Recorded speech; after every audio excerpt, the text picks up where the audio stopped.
this, you're right, the cost. I mean, right. So, sorry, can I just stop here? For the last 4 minutes, we've been talking and we haven't been live. Yeah. Serious? Oh, Really? that was the best bit. Thank Oh, you, everybody. dear. Good night. Enjoy. That's it. Good night. Who won the raffle? Who won the free tank? Here we I'll go. tell you what. Hey, I mean, Can't get the our staff. community are used to this. They're used to unprofessional, shocking reefing TV. So it's all right. We'll just carry on. So usually it's can you hear me? And of course they couldn't hear us, and Well. they couldn't see us, and they couldn't anything. I thought I'd pressed the button, but I hadn't. So right, we'll start again.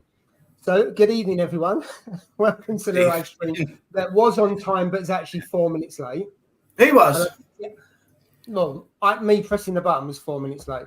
Oh, right, yeah. Oh, there was some good content there as well. Jesus Christ. I enjoyed it.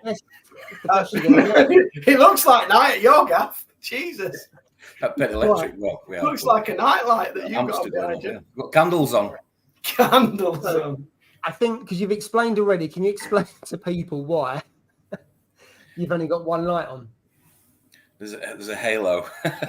No, I've had a few weeks. Because the temperature's been too high, which was concerning me. But plus the other T5 needed the tubes changed on because I can't remember how old they are. So I took it down to give it a bit of a fettle, and I went from 6 tubes working to 2. So anyway, that's a job for the weekend. But no, I've sent it to you, Paul, and I've read a really good article, paper on temperature when it comes to marine tanks and corals and the relationship of where they've actually come from originally and what the temperatures they're used to. And it's very surprising, and it's a good read. And I'm sure Paul will drop it in the comments section for people to look at for the weekend. Is there an audio version of it? Because I can't read. Braille. Like, isn't there a YouTube video I can just sit and watch? I'm a lazy reef when it comes to research. I like to watch and listen. You're a teacher. You have to lead by example, aren't you? Exactly. I read all day long. So then, we'll put it this way: if you market it as its homework, then it might get done. No, right, I'll do my own. We'll have a test next week. What's going on with this live stream? There's so much homework now. Paul sent me some homework. He's like, make sure you think about this for the live stream. I'm like, I never normally have to think about anything. Just turn up. I think about 8 o'clock. That's it. It's the only thing I have to think about. Well, here at 8. Yeah. So actually, you being a geography teacher, you will like the article. Yeah, you will. I didn't know you were a geography teacher. Yeah, you'll love it because it talks about different regions, disguise it well, and stuff like that. So it's got obviously some places in there as well in the article. Yes. Yeah. Well, you're teasing me now. I have to put it in the link, and I'll read it. Well, I think if it didn't have any talked about it a couple of weeks ago with the temperature spike with the weather. I think it will put a lot of people's minds at rest with it if you read it, especially for next summer. This is intriguing. This is now. Don't even start asking me questions because I've only skimmed it. It's about about 8 pages long. It's a decent read. How many pages? About 7 or 8. Well, it depends. Do you scroll on your mobile phone, and so there's no pages. You just see by the right hand side. Yeah. I think the interesting thing about it is that it's been done by scientists, so it's based on fact. It's not opinion. Yeah. So it's that's the sort of research we like. To be fair. Yeah. Rather than just. I think the takeaway from it is, if you keep corals that are from all different regions, it's harder to keep, which we know is a mixed reef, because different regions, they're used to different temperatures and the range can be quite wide. Yeah. And if they're stressed, then they're not going to grow, which we know. And actually, a coral could be dying on the inside and they'll just bail out. And you think what's happened, but that coral could have been alive and sitting there for a good 3 or 4 months. And it's gradually, slowly dying, basically, because its energy is focused on trying to calibrate the temperature, and they're terrible at keeping the temperature stable. So therefore it's using its energy to try and survive and keep the temperature level. Therefore it's not using that energy to grow, feed, and so therefore then it just gives up in the end. But you won't see that on the outside, right? So So what the base is saying, a lot of hobbyists will just, collect their corals because they like them, which is fine. Yeah. Different regions, but there might be some outliers in that, and so therefore that may be difficult to keep because the temperature it struggles with. Yeah. I've thought about that before, actually. Like these deep water torches and stuff that look really cool. But then obviously they're in deeper water, so technically it's probably a couple of degrees, maybe just a degree cooler than, the surface, as it were. That's going to have an impact, isn't it? And like you cram them in, even like a 6-foot tank. You wouldn't have all these corals in nature right next to each other like that, would you? All different flows, lighting, even water parameters and stuff like that. Like Paul just said, it's not going to say necessarily that, oh, panic, I need to go and crank my temperature up. That's not what this paper says. What it says is literally like you've just said, it's just saying to appreciate where these corals originally come from, the genus, and how they've had to adapt in time. But the temperature is a lot more significant than I've ever thought of until I've read this. And I've read it 2 or 3 times today and yesterday, and it makes sense. It makes a lot of sense. Well, it affects salinity quite significantly, doesn't it, temperature? So that could be.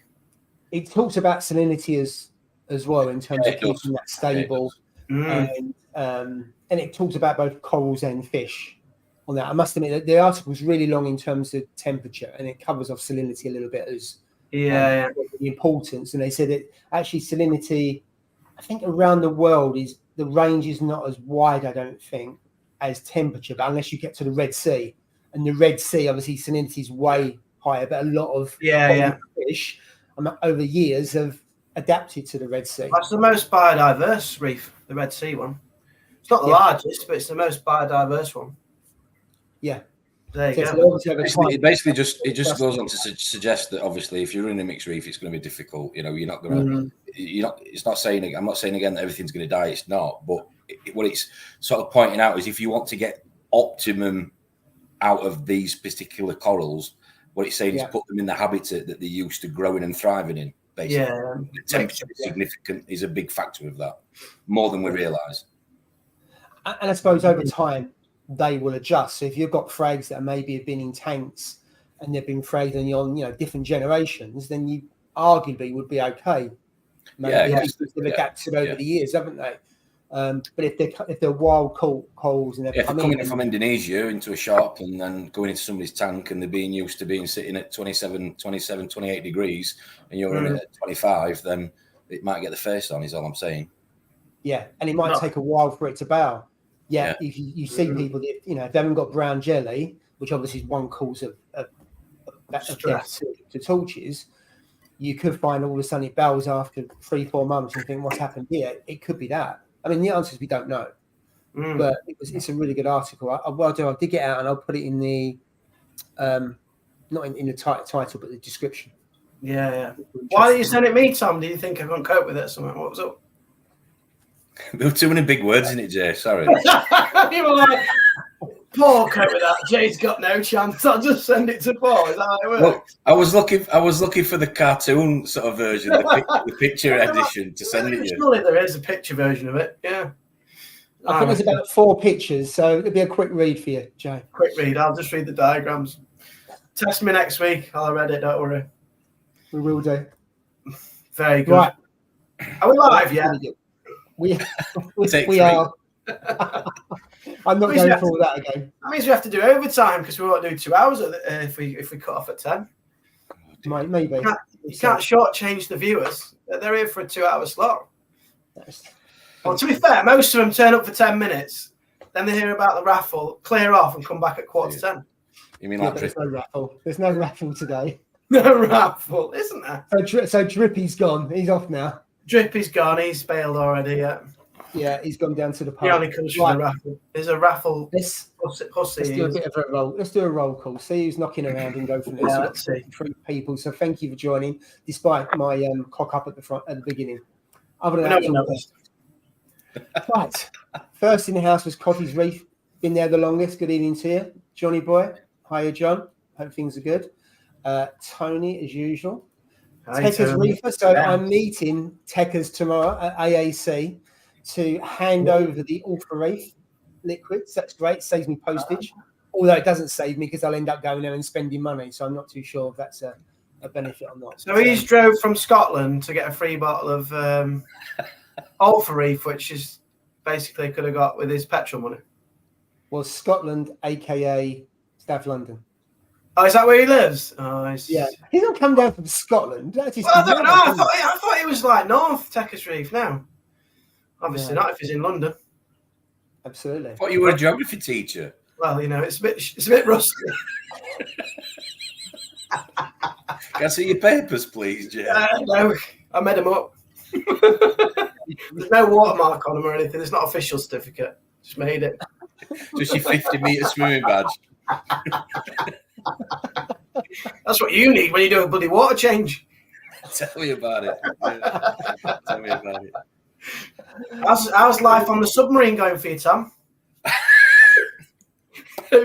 Have you surfaced for a while, or have you just been down there? Low pressure. Low pressure. He does look like he's going from a submarine here on my screen. Anyway. that boat you go on in Turkey, which has got like the glass bottom boat. That's what it looks like. What he needs is a steering wheel, doesn't he? He has a steering wheel. It's his nuclear sub. He's knocking about the Baltic Sea into with his. It's like on the radar. Sonar. Yeah, sonar. Right, move on. There's a massive fish just gone past as well that wasn't in there the other day. Absolutely massive one. Oh, we've there. got a fish watcher going. Yeah, that one. No. Yeah, orange shoulder. The orange shoulder. That's the big one that came out of the garage. Yeah, I'm gonna say that that really one. Well. They're all doing really well now. All doing really well. Yeah, they look active anyway. It's massive, that one is. Jeez. Yeah, very good. Sorry, I just interrupted the roll call. Sorry. No, that's fine. Just saying, can I move on? You can come back to the. Just shout when you see a fish. Just shout. Okay. We'll be all night doing a roll call. Right, let's move on. Good evening. Good evening to you. Sorry to keep you waiting before I say hello to you. Reef 216. Good evening. Mickey Boy's in the house. Well, he's not in the house, is he? He's on the motorway. He's still flying down the motorway. Yeah. Good man. UKM 120. Good evening must to be you. Going to Crackney, he must be going on the motorway. Yeah. Drippy was in the house. I don't know if he still is, but sore spots. You're well right up for a large portion tonight. Okay. Definitely. Good evening, Bob. I've not seen you for a while. Sad times my local aquatic store closed down the marine section to concentrate on fresh water. Always. So how far away, Bob, now is your your that's so sad. Nearest LFS? Certainly is. AAC probably. Yeah. It's the only one in the south anyway. It's the only one I know of. There's a few. Only Finns is back in the house, so need to be home. Only Finns, yes. That was brilliant last time, wasn't it? That was funny. Yeah, that is brilliant. Hey, mate. Sky Marine, or liking that logo with those angelfish. Nice. Yeah, he's had that for a while. That logo. He was a regular Sky Marine. Yeah, it's nice. I think he only comes back on like autumn, winter though. He clears off in the summer. He does. You don't see him in the summer ones. Thank you. Right. He's in Saffron. 69. Good evening to you. Riggs is on the beers. Look at them beers there. He's making me jealous. Oh, he is. Yeah. Yeah, he's on. Evening on. Evening, Stuart. Is that where Stu is? Steve. Where's Steve? Oh yes. Oh, he's working. So he's on the lights, and he couldn't change his shift. Oh. So didn't you know? He did put it in the WhatsApp group. You look clearly. No, I've been busy. I'm working all week. It's been back to back. Whenever you say that, I laugh. Well, no. You don't take it serious. I have been back to back. I haven't had a chance to look.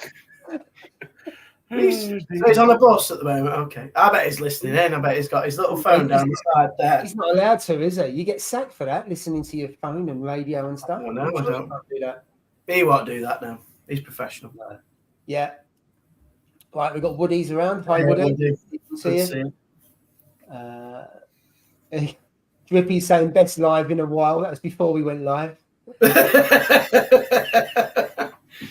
it was quite good on our end. We were having a good little chinwag, weren't we? And then it just it went. Wow. Yeah. Daniel, when we went live. That's it. Never mind. Good evening, Julie. And we've got Ben Herbert. Hey, Julie's in the house. Good to see you, Julie. Oh, is that a cherub? Is that a cherub? Some damsel, isn't it? No, I think that's a cherub. It's a half orange, isn't it? Half blue damsel. No, it's an angelfish, isn't it? Yeah, it's the one I've got in my tank, cherub angel. Yeah, that's nice. That is. So Ben, tell me if that's not. That looks like a cherub angel. Lovely little fish. It looks like a new tank as well. I'm jealous of that white sand. Oh, so am I. Well, to be fair, you had the whitest sand ever. Yours looked like a turkey teeth when you put yours in. Jesus. Whiter now, but I've got cyano now, so I'll go for one thing. So it's not as white. It was really white, yours, wasn't it? It was, yeah. Big mistake. We'll come back to mistake later on. No. Marek, good evening to you. And then we've got Paul Davenport, My Little Lagoon. Yes. Good evening. It must be a nano reefer there, I think. Yeah. And then we've got Keep My Temperature LPS 25.5. Yeah. Minus 25.5. Perfect. And then you got Jay, you look like you've done some terry, mate. Looking good, brother. Done some terry, mate. What's that? I don't even know what terry is. I'm assuming it means sunbed. Get out of it. Look at you. Your tan's way better than mine this week. Look at that. Mine's blood pressure with his tank. What you use it? Jesus. Can barely see you. Right, red. See you there. Yeah, mine's he's got ick. He's got ick. He's got the ick, yeah. Yeah. Good evening to you, Scott. Good evening, mate. Right. Hayley of the F is in the house. Good evening, Hayley. Yeah, very good, Hayley. Resident admin. I haven't seen you for a while, Hayley. Hope you're keeping well. She's all good. Was she getting a new tank at one? I'm sure she was swapping a tank over. Not sure. Yeah. I'm sure she was, yeah. JD anyway, could be wrong. Could be wrong.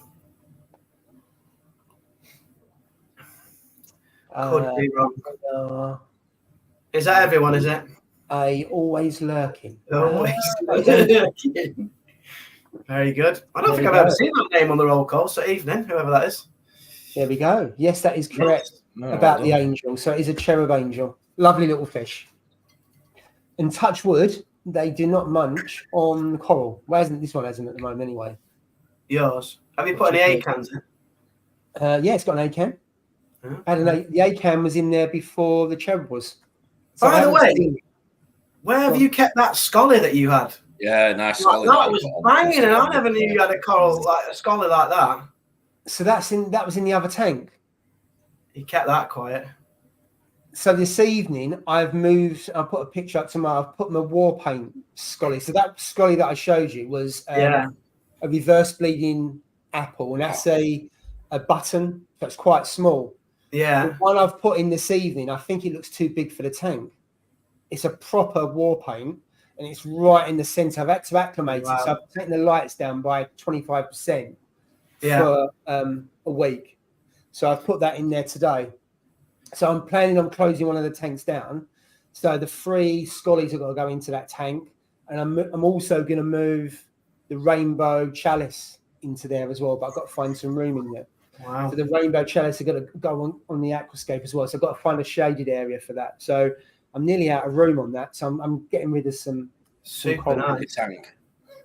If I know one of my mates has got a really big tank, if you want to put your scullies in there. Hey Tom. you can babysit them nice scullies for him if you're struggling for room. No, I think I'll be all right. Scullies, they used to be nice. I said they're really nice, but a bit pricey from memory. Yeah. And you can't really get them now. That's the problem. You can get the button ones you can get because I think they're out of Western Australia. Whereas what I call the proper scullies, like your war paint and the bleeding apple, those ones come from Queensland. And in the UK, you can't import from Queensland. So the scullies, and there's a couple of other corals which I can't remember. Trackies, like the rainbow trackies, you can't bring those into the UK either. So they're really hard to get. They are. They're super nice. You don't see them for sale anymore, do you, scholars? Very rarely. Yeah, you see the other one in a breakdown. Yeah. I love them. Absolutely love them. Yeah. Yeah, so I mean, I do videos on this tank, and I do videos, well, occasionally on the floating aquascape, but the other one's about to be closed down, so I probably won't. So you're getting a bigger tank for that one? Because I know your missus doesn't like the little tank, does she? No, she hates it with a passion. She hates it, yeah. Absolutely. You're gonna have to get a bigger one on. Yeah. Well, I've got room for 5 foot. Yeah. But get 5 foot there and put that one in the garage. Yeah. I could if I get rid of the 3 foot tank, then that one can go in there. But that's what I mean. Yeah, that'll go in the garage. And then, what's wrong with a 3 foot one anyway? Just like old tank syndrome or something. You just got fed up with it. No, I just fed up with it. So I've been running for nearly 4 years. Yeah, and I'm just fed up with it. So it's done all right. It's the DD Reef Pro 900, brilliant tank, and it looks as good today as when I first bought it. So I mean, the quality of the tank, the cabinetry, and the actual display is really good. I mean, it's made in the UK, so the cabinet is ready made. So I love the DD tank. The cabinet. Absolutely, it's a bit like when you buy any kind of furniture. Flat pack is never going to be as good as something that comes ready made. You just don't have the handcraft there. So it's brilliant. There's no watermarks on it or anything else, and I'm a bit crappy at spilling water and things like that, and it's really good. Yet the 170, which is next to it, which is about 2 years older, the cabinet's wrecked, all salt creep on the inside and everything. I mean, it's a small tank, but I treat them both as bad as one another. And the D1 compared to the Gen 1 Red Sea, like chalk and cheese in terms of quality. This is a massive step up on the Gen 1. I just think, I mean, how old do people have their tanks? Like 4 or 5 years, and then it's like time to, you know what I mean? Or is I just an average time that people keep a reef tank before starting again or whatever? Like before it's peak. The average, there's a hell of a lot of people that drop out within 12 months, so that must bring the average. Oh yeah, that's right like down. something like 70 or 80% or something ridiculous. They give up after the first year, don't they? That's what they say. And there's probably maybe restart the tank or something. I don't know. Yeah. I mean, Cole's not in the house. I mean, he changes his tanks every couple of months. Yeah, he likes He likes a new tank. He's got a new one now. Check out his latest video. I've seen that. Yeah. Always. Yeah, I don't want a different one. There you go. John wants to give me 10 quid for the Scully, and they keep the yellow tang. I'll tell you, when I get the yellow tang back, it'll be looking for the Scully. So I can't, John. Sorry. It's his friend. That's it, yeah. Anyway, John's saving up for copper band, isn't he? I'm sure he is. Another copper band. Yeah, a brave man. A brave man. The fish that everybody dreams. In fact, it's actually on my. Forget it. It's on my wallpaper. But there you go. The only thing that's stopping me from swapping tanks is my Mandarin. She's 4 years old, and I don't want to upset her. It's a fair point. I mean, that's a good length of time for someone to keep a Mandarin, because they're quite challenging to look after in terms of keeping them fed. Yeah, she's done well there. She's done really well. You have to be very meticulous with your feeding regime, don't you, with mandarins? It's good if you can get them. So, Hayley, does it feed off of frozen? Because I was lucky when I had a mandarin, got it from AAC, and they got it onto frozen. So if you got it on frozen, it makes life a lot easier. Saying that, Steve's is like massive. Have you seen Steve's got one eye? It's round rather than long. It's like a box fish. It's that big. He's had it for ages as well, hasn't he? Fair play. Yeah, he has, yeah. And it's like, I don't know where the eye's gone on it, but just disappeared. Like a flippant comment like, he's just lost an eye. I don't know where it is. Just fell out. Fell out. Oh, God bless him. Wish he was here. Steve was looking for its eye. Glass eye. He might find it one day. I don't know. Possibly. Oh, dear. Oh, dear. Crazy. Right. Let's talk about Tom's tank. So, Tom, Tom's tank. Last week you were talking about ick and moving fishing, not moving fishing. What's happening last week? Well, we're pretty much nearly over the white spot, thank God. Like I said to you earlier, the telltale sign for me when you're losing the battle is when fish are starting to swim up to sort of your returns where there's a lot of flow because they're having issues breathing or whatnot. And I'd got that with my sailfin. I clocked it a couple of days ago that she wasn't she wasn't, well, she was probably giving up a little bit. So we increased the dosage, and fortunately we've turned a bit of a corner. So yeah, fingers crossed. But yeah, they've pretty much, it's pretty much all gone now. The temperature's been quite high for a bit, which, you know, is I'm led to believe is something that is also a bit of an advantage when you're treating for white spot as well. But no, they're doing well. They're doing well. We've got a bit of a nuisance algae, unfortunately, having the lights on, because, you know, we all can't keep lights off for that long. You've got a new tank, you want to see what it looks like. So we've had a bit of nuisance algae. I'm not too worried about it, to be honest with you. It's a big volume of water. I've got obviously filtration, etc. But I put UV on, so everything I was trying to do in terms of me zeolite has gone out the window in terms of growing that stream bacteria, because the UV will kill it. So anyway, story for another day. Start again. But no, it's been all right. Apart from this, I can't get this 180i to work. Well, it comes on, but it decides to be a disco effect at the minute. So I've been on the phone to Fastlight, who've been quite helpful about it. So I think I know what I'm doing this weekend. Bit of DIY electronics, nothing better. What could go wrong? Is it a brand new light, Tom? No, it's one I've had for a bit. Basically, sometimes because this gets so hot, yeah. Obviously in the expand, it can sometimes be just a short circuit. That's not. It might be a contact point that's just not making contact. So it might be a ballast that needs changing. It's pretty inexpensive, to be fair, but there is plenty of YouTube videos out there. But when you take the lid off them, they are a little bit like taking the top of a TV or microwave. I'll be honest, there's quite a lot of wires to get your head round, but we'll have a go. We'll see if we can get it working. Yeah. So what's an ATI? What is it? Just like a prime light or something, or is it like a supplementary light? What is it? It's T5 hybrid, so it's 6 bulb. Oh, it's a long. Oh, it's like the sunbed. I mean, like a reef light one. Yeah. Yeah, you'll know, Jay. I can't believe he's one made earlier. He's actually pulled out a T5 light to show you. Yeah, it's because it's. You used to have that on an old tank or something, and then. Sorry.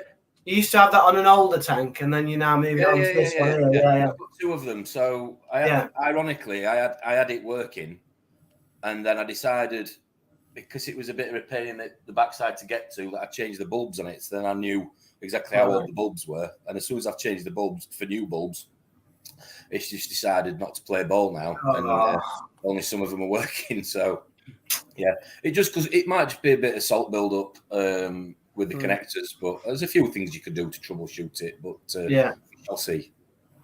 But the biggest worry, this is what got me onto that paper I was on about earlier about temperature, because I was sort of like, well, what temperature does, obviously this could be SPS dominant. So I was like, well, what temperature does SPS dominant tank, thrive at? And obviously, hence why I stumbled across that paper. It wasn't intentional to find that reading. I just stumbled across it yesterday.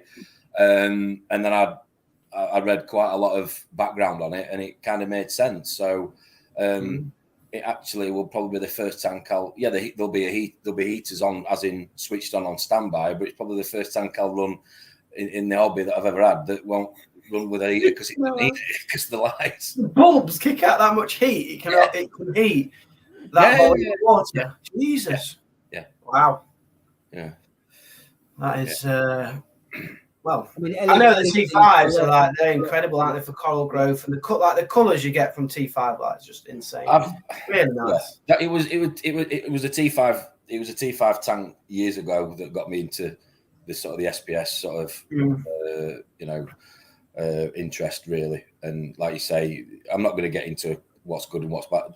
LED fair play these days, and I'll be honest with you, it is a bit of a faff. They're not the most user-friendly when it comes to programming. You need a laptop, really. You can do it on a mobile, but you really need a laptop, and it gets a little bit sort of technical.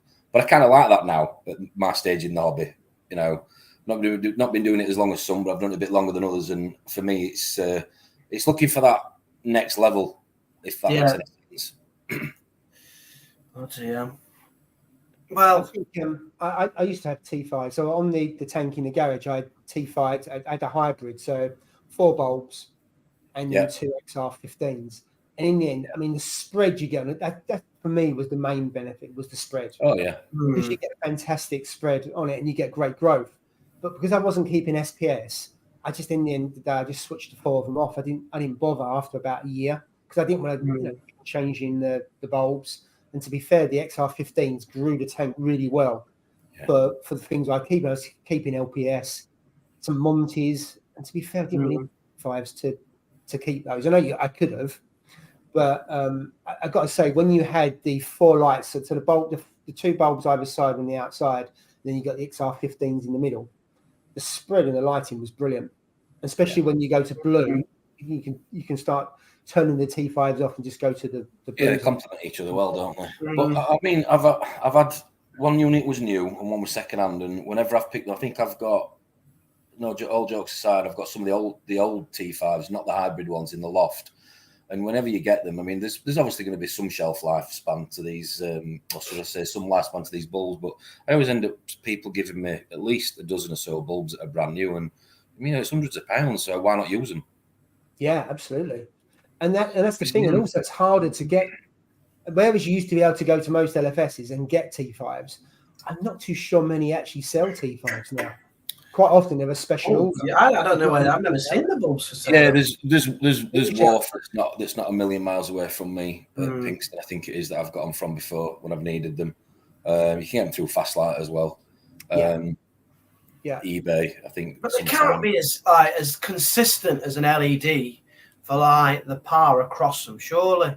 Like, there must be even variations between each bulb and stuff. We're opening up a conversation here, but I would argue I'm a diehard T5 fan. I really do when it comes to power. Because I mean, the other thing as well, must be more variation surely than an LED, though. Don't you reckon? No. I think they're rock solid. They're solid, yeah, exactly. If you see people who've got T5s, to know what they're doing, you can virtually guarantee you could grow SPS. I know you need the flow and everything that combines. Until recently, that's where I'm going wrong. Saying that LEDs are inferior to T5s. Now, you don't seem to hear that now. If I went back 3-4 years, when I first started 9 years ago, absolutely, the Radians, Gen 2s, Gen 3s were not on the same level as T5s. Oh, metal halide back in the day. Yeah, halide. I mean, some people, you think there's heat on T5s. I never used them. Showing his age come off a halide is just unbelievable, apparently. Thank you. But yeah, I think floppy disks, was it, Tom? Oh, that was floppy disks with a BBC computer. He used to program his lights with his floppy disk. That's how long that was. Now.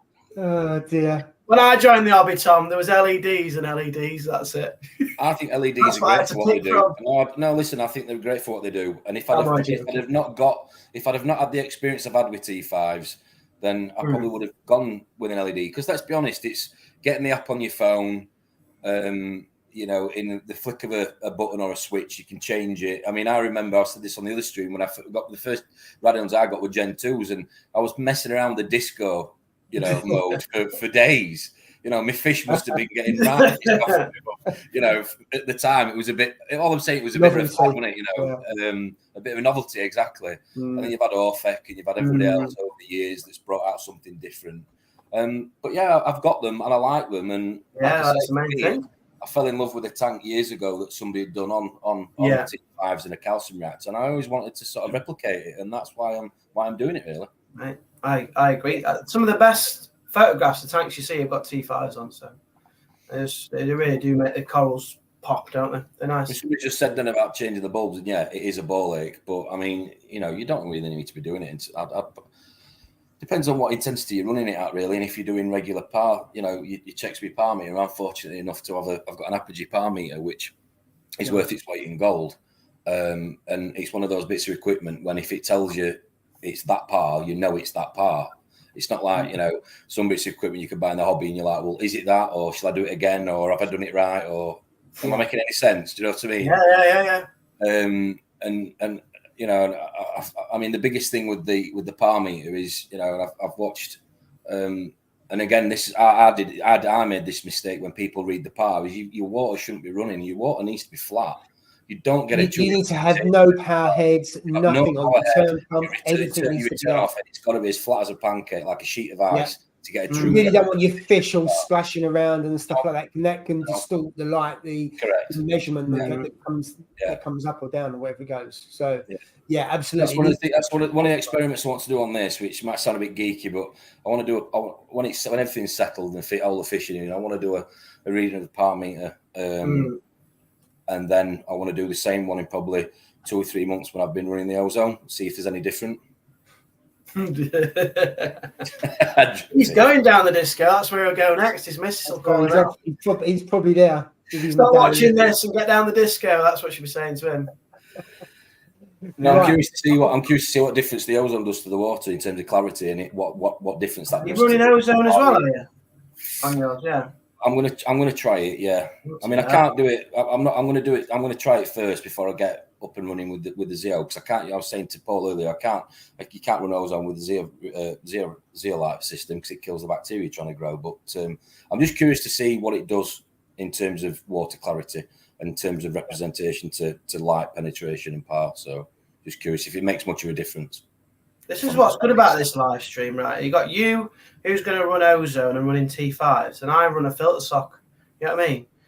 There's something for everybody to watch, isn't there? You know, no matter if you're a beginner or I'm not doing it all the time though. I'm only doing it at night for a couple of hours. But what the ozone? Because it's not the filter sock. Take that out. You probably take it off after work. You and change it. Hey, before you joined, there was a story about a fish, and I used to put it to bed, but it wasn't the pond. Read it a bedtime story while you're wearing leggings. Yeah. At a hotel. At a hotel with a bed and put it to bed. Read it a story. Yeah. Everything. That's what it used to be like. Nothing we won't do for our livestock, is there, in this hobby? Nothing we wouldn't do. We love it. Yeah, absolutely. Right, I've got a couple of some comments at the top I want to go back to in a minute. But got a comment here. I can't understand, and I mean really can't understand why people still have ick, white spot issues. It's so easy to defeat without UV and before it enters your system. Different ball game then. And then there's another one about... Doesn't matter what you feed, it won't go away. It's a parasite with specific life cycle, 72 hours. So what's the tip then, Doc? What's the tip? No, I'd like to know. I mean, if you quarantine before it goes in, I don't know if that eradicates it because I've never quarantined before. But I mean, Steve, you had those fish in other tanks and had them in other tanks for years, didn't you? You mean Tom? Yeah, Tom. Sorry, Tom. What did I say? Steve. He's on a bus. Yeah, they've been in these. They've been in 3 different systems for years. All feeding well. And then it was literally as soon as I introduced them all, together gradually that we had an outbreak. But yeah, I mean, I get the whole point about feeding, but at the end of the day, for me, if fish stop feeding because you're not feeding enough. That's not a good start. You're adding to the problem as far as I'm concerned. So if your fish are taking it and they're eating it and they're happy, then keep feeding it as long as you're not feeding too much and there's not too much excess that could create an ammonia spike. But we've all got different ways of dealing with it. I mean, obviously copper power you can use, copper treat them. Some people say it just suppresses it. It doesn't get rid of the problem. But I've had white spot a lot worse than I've got it now, but we're over it now, and I've trekked for it. So, and I've got UV plumbed in, so why not use it? This feeding thing. So what they're saying there is, if you feed your fish, they're not as stressed. It makes a bit of sense. Is that what you're trying to? It builds up their strength. So I had ick in the old tank years ago. And I didn't want to take the fish out and quarantine them because it would have wrecked the rockscape. I think it would have stressed the fish more. Yeah. I had at that time about 17 fish in a 5-foot tank. There's no way I could set up a quarantine more than 2 foot, and that probably would have killed them. So I decided to leave them in the tank, and I dosed polyp lab, but I increased feeding to 3 or 4 times a day. And I suppose it's like yourself. If you're not feeding well, if you don't eat, in 2 or 3 days, you're not going to feel any better. No, that makes sense. So, if basically you up your feeding, and that helps. The issue is a lot of people leave it a long time. The spot worse, the fish stop feeding. You see a lot of people say, oh, what's this? It's ick. Well, how long you had the spots? A week. And you're thinking, sorry, you should have sorted it out by now. Yeah. I had the spots day one, and then I went into action basically day one, feeding 3 times. I'd done some research because I had the tanks. So I had a polyp lab in the cupboard in case it happened, because I'm thinking, and I'd had the tanks for about a good 9-12 months. It wasn't as if they just went in there and get an outbreak. So I had that bottle on hand, knowing that I would dose that as well as increase the feeding. And I knew that the ick would never leave the tank. But I also knew if they get over it once and then you feed and everything else, you keep an eye on them, a healthy fish or a fish that's not stressed doesn't usually get an outbreak of ick. I say usually, of course it can. But that's my experience at Tom. I've only had it once. I don't know if you know. I think I said that on the last stream. For me, I knew I was moving them to this tank, so I'd been increasingly feeding the garage and keeping a close eye on them for about a month. Really, there were no signs on any of the fish either. You know, I've not had any outbreak in any of the 3 systems that these fish have been in. It's literally since they've met each other, you know, and come into contact with each other that's triggered it. But we're over it now, so you know, I mean, there's so many different, you know, theories on dealing with it. Whether it's a freshwater dip and copper and this, that, and the other. But for me, going back to what Paul was saying, keep the fish healthy. So if they want to eat, let them eat. Yeah, seems sensible. Why would you starve it? And the fact that you've got rid of it this time in that short space of time clearly works. Yeah. I'd say we're 90%. You know, we got to a point where I was really worried. I think it was last weekend, but we turned a massive corner. Don't do a water change, obviously, because any medication you put in, you're going to dilute it. So you just sort of defeating the object, unless your ammonia is increasing. But no, they're doing well. I'm happy with them. Yeah, that's good. And no losses. No losses. Yeah, nice. Even though you said that last week. I didn't say.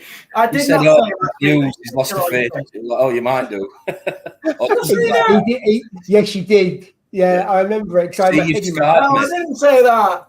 You did. Did I say that one of your fish was going to... Oh, I didn't say that. I'm horrible. I didn't say that.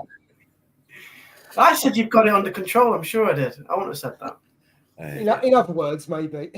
No, not at all. I've got a couple more comments on the white. Have we got questions? We like questions as well. We have, there will be some questions in there. I'm just going to finish this topic off. Go back over some comments, and then we got some questions. I've never read so many peer-reviewed publications, papers since I started reefing. I can almost speak Latin fish names. Chemistry, I bred clownfish, blah blah. I love it, absolutely. Tank transfer method. I'm assuming in terms of that's what you do for to reduce ick. I must admit, I didn't want to do that at the time. I get why you would take it out and people would do that. It just wasn't for me at that time in the hobby. But 12 days of TTM, and not only does it eradicate ick, you can feed the fish coral, treat for worms and flukes at the same time. It only takes 12 days. I'm assuming you're taking it out and put that in another tank. John, we'll come back with. I've got the poll set up, so we'll do some polls in a little while. Oh yes, that's what we've all enjoyed. Look at Jay's face. No, but it's good. The poll is audience participation. We like that. Absolutely. Polyp Lab is bollocks. I made a video showing it in the bin.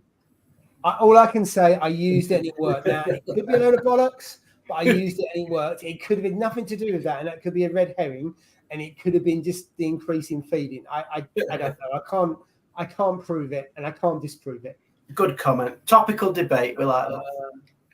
Right, I agree, Russell. It only takes 12 days for almost guaranteed healthy fish. Doesn't work for velvet or other disease, only ick. Right, we're coming to the end of the ick saga, and then we'll move on. Saga's over. Yeah, right, where are we? When we're getting on to our topic, anyway, when's that? Well, is that the 3rd hour or the 4th? I can't remember. The 5th. Right, I'm just going back up to. So I don't miss anybody's comments, and then we'll get into some polls, and then we'll do some reefing mistakes. Yes. Right. Where did we leave it before? So I had one from Haley. Tanker's got good pod population. She thrives mainly on those. Picks at reef paste and mysis. So that was the Mandarin, yeah. On that one. I do love mandarin fish. Love T5 signature frags. Have you got another fellow fan there, Tom? Christian likes his T5s. Still believe that tubes make a tank look better. This is the end, but obviously you don't get the ripple effect you do with LEDs. With electric prices now, I fear bulbs are at the end shortly. Fair point. I suppose if less people using T5s, there'll be less supply. They were talking about stopping making them, weren't they? Manufacturing that kind of bulb. Halogen were they? Oh. There you go. They're not very sustainable, is it, Tom? Comment there, you're picking on me. Steve's not here today, so I've got to wind somebody up, haven't I? Absolutely. Just don't take the bait. I can't wind Paul. He'll end up losing track of what he's doing. Well, I will. I just ignore you. To be fair, and then you get fed up. Sit in the corner and word with yourself. That's it. Right. So you got a comment here from Martin. May as well take Ross pick off. Who's Ross? I don't know who he is. So Ross is very much still part of us. He's not on the live streams, but we talk to him all the time and everything else. He's working away a lot, and then he's got the little one. So it's, I mean, whether he comes back, we don't know. The door is open for Ross. He's very much. We speak to him virtually every 2 or 3 days via WhatsApp. So I've got a feeling he will make a random appearance at some point. I've got a feeling he will. I hope so as well. I think he will make a random appearance at some point. Yeah. But yeah, we can't get rid of him. He's a founding member and he's such a good reefer as well. Yeah. Absolutely. And he still gets subs on his channel, even though he doesn't make videos. So that's a good testament to the quality he's making. I've missed this one. I do generally believe people don't understand the life cycle of irritants. It's crypto carrion irritants, or want to believe the science. I'm not a fan of lotions and potions. Fair comment. I agree with that, Eddie, whatever it means. There is so much nonsense. There is so much nonsense out there about it. It's unreal. Not on this stream, hopefully, though. Is that directed at us, Russell? I don't know. I don't know. Well, if you think we're talking rubbish, tell us. Let's have a poll. Here we go. Are we talking about it? I've not said anything because I don't know anything about it. Touch wood. A minute, I've got to find a poll. Where's the poll? Start a poll. I'm going to start a poll. We started here now, Jay. We can put that spoon down. Makes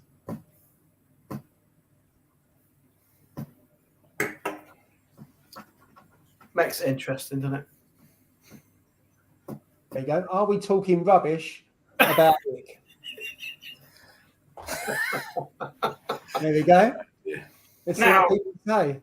The audience are always, truthful. So if you ask the audience, you get an honest response. That's what I like. Yeah. Right. Okay. There is a lot of stuff out there about it, isn't there? Where's the poll? There is absolutely. And the problem is you'll get, like anything about whether it be cycling a tank or whatever, there's always a difference of opinion. And if it works for you, it works for you. Oh, dude. Just in the early votes, it's funny. Go on. So no is 56%. It's marginal. There you go. We'll come Maybe there's, like with many things in life, there's a number of ways about going about the same problem, at least the same outcome, but there's different ways of reaching it. Yes. Maybe. I don't know. That was a teacher answer, that. Yeah. For a minute there, I slipped into that mode.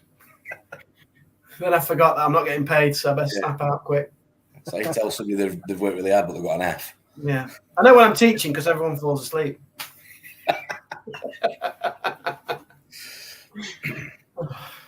Right. Okay. There was a question earlier on, and then there was another poll. When's Tom putting his lights on? Yeah. Right, I've missed the question. I'm sure there was a question here somewhere. There's John's question that I'll come to in a minute on the poll, with the next poll. John's good at questions. He always asks questions. He is. Right.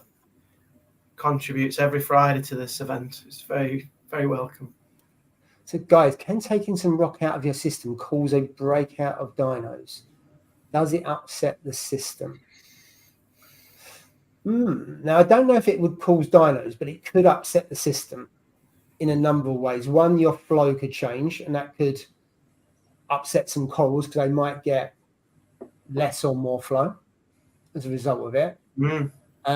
Your rock work does suck up nutrients. So by taking, it depends on how much rock you take out. Yeah, I was going to ask how big is it? If you take enough rock out, then it can affect your nutrients. Trying to think what else could it do?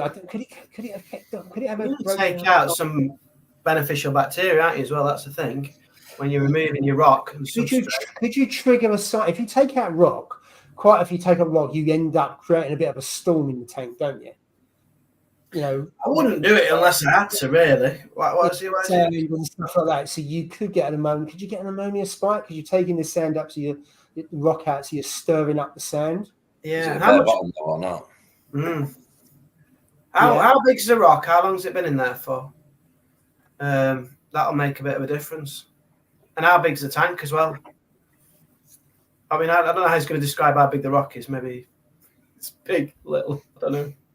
That might be quite hard. But that does play a part, doesn't it? Like if it's only a little rock and he put it in there like 2 weeks ago, well, it won't make no difference, will it? But yeah, if it's like the size of if it's like the size of Steve's central scape and it's been there 3 years, it's going to have a huge impact. Yeah, probably worth leaving it. Yeah, I mean, I've taken pieces of rock out. It's had no effect whatsoever, but it depends on how much you're taking out. If it's covered in Aptasia, though, mate, it's probably worth taking out because you don't want that everywhere. Yes. Yeah, absolutely. Yeah, you don't want that. So right, okay, let's go to the poll, end the poll. And it's... the poll says... It's nearly as tight as Brexit. 49.51. No is 52. Yes is 47. So 10% shift. There we go. Doesn't give you much confidence in this stream. That's all I can say. So people don't come here for information. We know that now. They come in here for something else. Abuse. We just haven't quite figured out. It's just the subject, right? Okay. I think it's the debate. It's the topical debate. That's what it is. Absolutely. Right. So we're going to start another poll. Who rinses their frozen food? Tom? Yeah. Do you rinse your frozen food? Yes. What, with RO water? Not always done it. Not always. For what reason? Depends on your nutrient load. If you've got really low nutrients, then you don't necessarily need to, as far as I'm concerned. But if you haven't, then you don't want to be adding to it, do you? Right. So the question is, do you rinse your frozen food? I should have put that before adding to the tank, but I think you get the gist of it, hopefully. Yeah. So we'll come back to that in a couple of minutes. I'll join that. I don't. So what I tend to do, I just put it on a plate, let it defrost, and then just pour it away. Oh, you strain it? No, it's just left on the plate on its own. All the water's come off of it. You look a bit confused, Jay. It's a bit random, that is. It is. I've always done it that way. You filter it through one of them. I've got a little sieve. I used to do it, and I got lazy, didn't I? A little tea strainer. That's it. One of them. Tea strainer. Yeah. I need to get one of those. I used to do that. And then, when they get live brine shrimp, I'd still use my tea strainer for them because it comes with loads of water that I just don't know what it is. Brackish water, obviously. Yeah. Brackish water. But then, so I strain them. But just the frozen cubes, I don't. I just put them in there. No, I always do because I think they're full of phosphate. I know colour. I don't know about nitrate, but certainly phosphate from what I've read anyway. I mean, I haven't tested the water, to be fair. Could you do a phosphate test on your food thing? Interesting. You could put I suppose you have to get some salt water, mix it in. Add the water, mix it in, but then how much water do you need to quantify what it is? I don't know. I think it's going back to what you said. It's like if you've got a nutrient problem, you have to be a bit more cautious, don't you? Or you're trying to run like a nutrient clean system. But then if you've not got a nutrient problem, it's probably all right. Yeah. Depending on how much you're feeding as well and how often, obviously. Yeah. Along with anything else, aminos, etc. I'm going to end the poll. That was a poll. It was. Oh, the submarine's going. Probably all right there. He's still got enough oxygen down there. Right, that was a 63% no and a 36% yes. So 2/3 and 1/3 and 22 votes. So thank you. And those are the people that work in Canary Wharf because they've got loads of time on their hands. Unlike you, we've got no time. Anybody who's got a busy job is not rinsing their food. I'm telling you that for nothing. It's all about time. Absolutely. I'd also be curious to know where people keep the food though when they defrosted it. Do you leave it on top of your tank under your lights, or do you put it in the fridge and then pretend so the missus can't see it? Mine goes in the fridge. When I've defrosted, so I usually now defrost enough cubes for about 2 or 3 days, put it in a pot, and then feed the tank, and it goes back in the fridge for the next day. Oh. And then it's only 2 or 3 days because the pot's not that big. Yeah. I put a cube. I use a cube. Yeah, but I do enough for the 3 days. I mean, and that's not perfect. I'm not going to say 3 cubes or whatever it is, and it's a cube each day. But over the 3 days, that'll be fine. I just find it's a lot easier rather than messing around each day. Do enough for 3 days works well for me. Yeah. Right. So I'm just going to go through some comments, and then we'll get on to reefing mistakes. Have a look to see what we've got. No, we all up to date.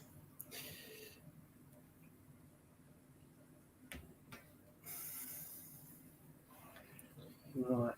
Okay. I think that's about it. There's a lot of people talking to one another, which is good. Right. Was it John was saying? Got back to John. They'll be all talking about. Started to rinse after asking last week.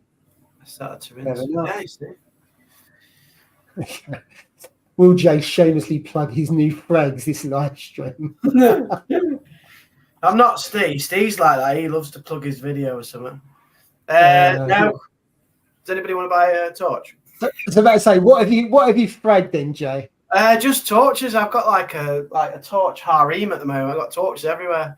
So I've got 7 new torch frags, 2 holy grails. They're sold. Really? Yeah. What do you mean, really? You cheeky.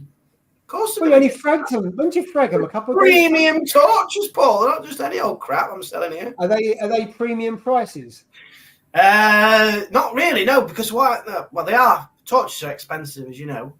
But yes. When I bought that, looking for is yes. When I bought the Holy Grail back in in that crazy period when everybody was spending like 600 quid on a torch and stuff. So I bought that one for 350 for one head, and I bought my blooming Hellfire. That was 350 for one head. So I'm selling it for one head, 130 quid, and I paid 350. Shows you how much the prices have gone down as well, haven't they? But I mean, that's a decent price. Well, I told my missus we were going to be living on a yacht in south of France when this frag. Yeah. We're now getting a rowing boat on the Derwents. So that was about 400 quid. That's but torches are good in that sense. They are because you can actually frag them relatively easy compared to most corals. It must be easy because that's the one that I've done first, so I fragged them quite easily. They're nice and easy because you can get a clean cut on them, can't you? I mean, I know you use Dremel. I mean, I use cutters, but I couldn't be asked for the Dremel. Bigger nuts than me. I had to use the Dremel. I actually did get the cutters right, and I was like, do I just cut and snap? And I'm like, no, I can't do that. just in case it breaks in the wrong place. They've crumbled in my hands before with. Too risky, isn't it, mate, with a torch? Well, you had a bad experience before, didn't you? When you crushed the base of the torch. Yeah. Just remind me of that little nightmare I had. That's why, you know, when you make a mistake, you don't do it again that way ever. Otherwise, that's called stupidity. Yeah, I used to all the Dremel worked well last. What's that, sorry?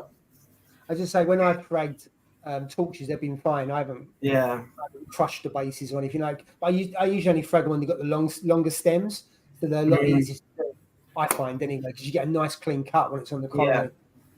I know. I think Christian, he just cuts his with like bloody snips or whatever. Snips. Pruning. Yeah, like pruning a bush, but I'm burnt by my experience, so I'll just use the Dremel. That worked well. So yeah, they're going well. If you want to buy one, just get in touch. And so what have you got left? What have you got left then, Joe? For sale? I can't remember the prices. They're all on my Instagram.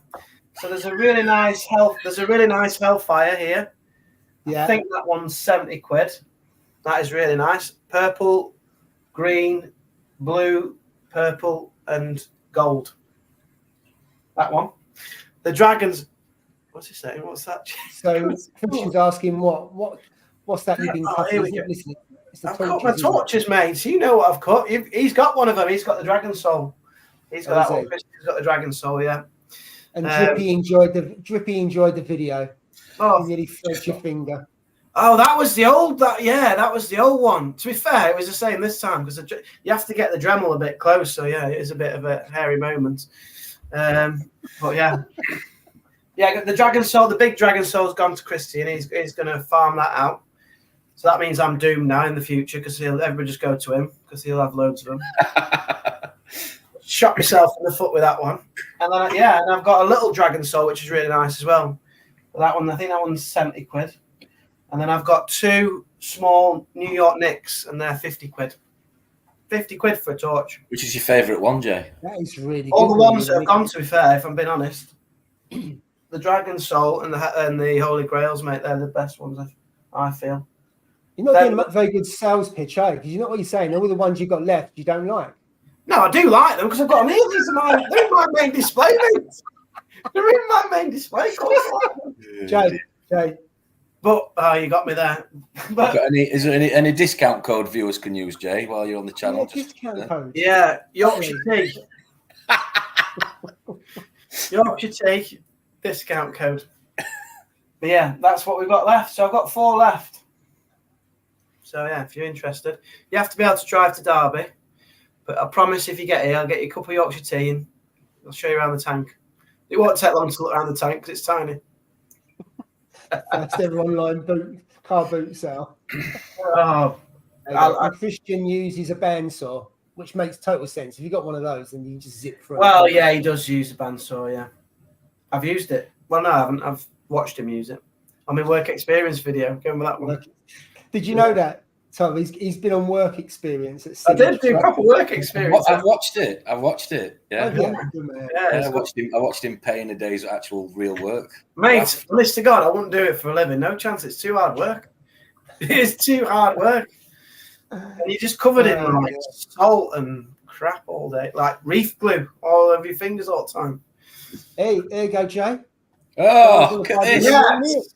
This is the only reason why he's come on channel tonight, Paul, to plug his coral. You are my top man, Gaza. He was gonna go sick, but he didn't because he's got some stuff to flog. New York Knicks, mate. You can have it. 50 pounds. Collect from Derby. Nice you need to message you on Instagram. Message me on Instagram. Yeah, we can arrange collection. No rush. Whenever you want. I've sold the other ones, but they're not rushing to come. They'll be here in the next 3 or 4 weeks. So, yeah, no rush, mate. But yeah, great. Thank you. You'll like it. So, do you post? Do more sales, guys. Can make some more money on tonight. You can collect Sunday. Nice one. Yeah. Yeah. Get in touch on Instagram, and I'll send you my house address and come round. Look at his little face light up. Well, yeah, it's good, isn't it? Drippy's got me like It's like Tidal Gardens now. I just show all my corals off and put the price on the screen. Why haven't we done this? The show's gone downhill. The show's gone down. Do you know what? That's a very good point. Do I get Have you got to sell? Have you got anything to sell, Tom? What, corals? Well, anything. Just stick it on the screen now. It might go. Oh, plenty of equipment. And they're trying to get plenty of second hand and brand new actually equipment. Yeah. Very good. So, Jay, how much for the clock behind you? John's asking. Clock? There is a clock. That's the world map, mate. That is. What are you on about? Yeah. That's a world. That's like it's directions. I think it looks like piece of artwork. That is. Yeah. Because you wouldn't know that out to America is west, would you? Well, no. That's a bit of geography in case I forget. Know where everything is. Oh, yeah. So yeah, that's good. Oh, my lights have gone off. Right. Let's move on to the topic of the day. So, reefing mistake. All these legging jokes I've had with him. Let me get some power on. There you go, Jay. This feels much more polished than Tidal Gardens. There we go. What are you doing now, Jay? I'll put my lights back on. Look. Oh, we're not. He's in sales mode, round 2. There you go. Do you want to see him pop? You have to put him in blue. You see, I have to do that.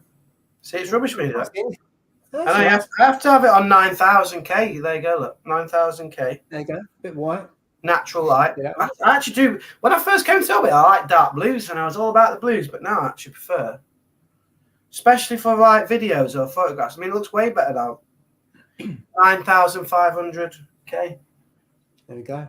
So NG Reefer saying I'd come and get one of them, Jay, but being in Nottinghamland, I'm allergic to Derby. Did you meet on the border?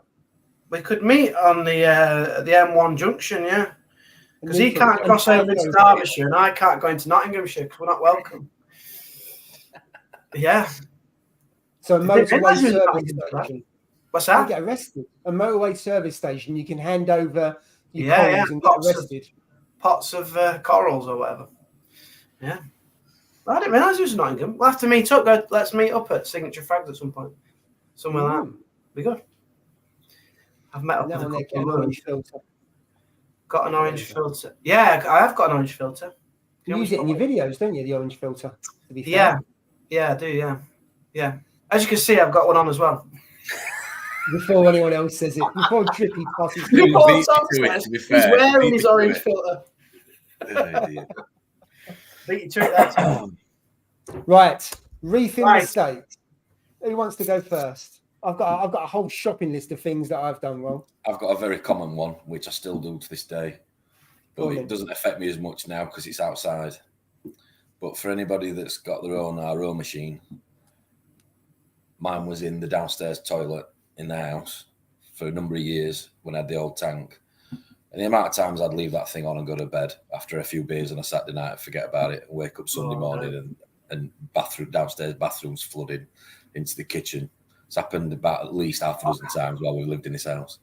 So yeah, that's a big one for me, leaving the RO machine on. And I'm sure there'll be a few people who've done that. Well, what I thought we could do for this section is we could play. Yes. Done it loads. It's so easy. You put it on and I've woke up at 4 o'clock in the morning thinking, have I turned it off? You run downstairs and as soon as you're barefoot, it's the floor and it's wet. It's like, yeah. Unbelievable. Yeah. I've got to say, from day one, I've had the RO machine out in the garden.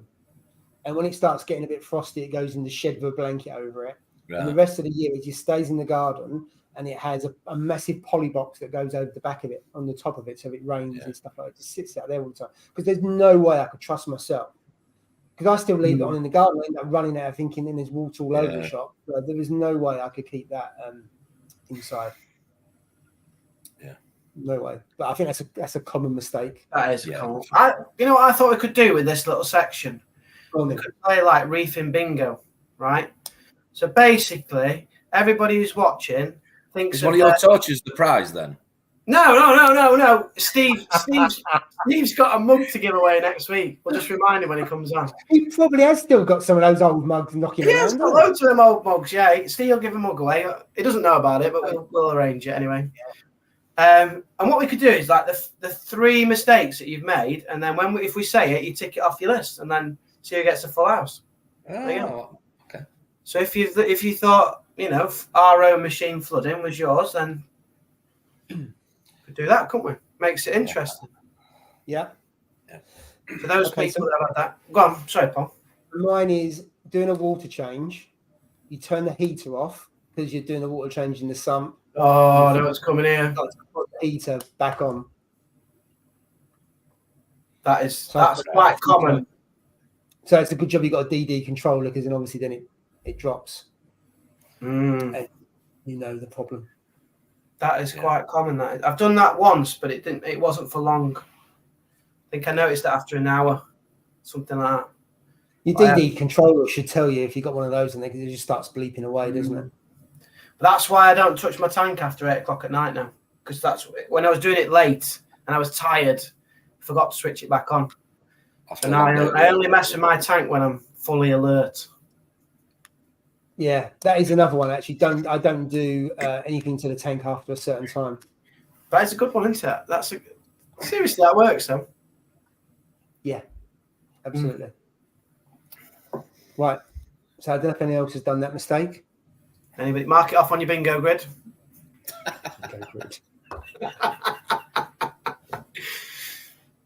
Right. So what else have you done then, Jay? Oh, is it one of mine? Let me just have a look at my list. Right, this one's mine. So when you get a new tank and you want all your corals, and then you think, right, I want to just make it look nice, so I'm putting them all on my aquascape, and then after a year, they're all like killing each other because there's no room, because you don't leave enough space around each one, because it looks crap at first, doesn't it? If you leave enough space around each one, it looks like you haven't got anything in your tank. But that is my mistake, as you can probably tell. Having them all on top of each other to start with, not giving them a few inches to grow either side, is my big mistake. Yeah, the torches obviously kill the other corals. It's only the torches. Definitely done that on the last tank, on the big tank. All the SPS just all grow into one another. And I know Steve, that's one of his regrets as well, about spacing the corals out. Spacing your corals. Yeah. Don't do it, yeah. I mean, sorry, Tom. No, I think when I first years ago when I got in the hobby, it was all about, again, coral placement. It's not just about putting stuff close together, but as in, I was saying one of my first tanks of the week was just full of rock. It looked like a cliff face, and you're putting corals. I think you can sometimes fall in the trap of putting corals where you want to put the coral because you think it looks nice or nicest in that area, and not where that coral should be based on what it is, light flow, etc., or where it's used to being. So, yeah, coral placement is a one that I think we've all had disasters from doing or not doing right. And I think one for me was getting a bubble tip nem when I'd got a really settled tank, because I thought I had an enemy and it looked really nice, and then it just decided to walk across like half the tank and kill pretty much everything it touched. See, that's a good one. I didn't think of that one actually, but that was one of mine. A lot of people have lost a lot of stuff as well because they've had nems and they've got stuck in a power head or they've got mushed up. And, you can't get them out, can you? It's like absolute, because they'll get the foot. I know Steve had a right nightmare, didn't he, with his?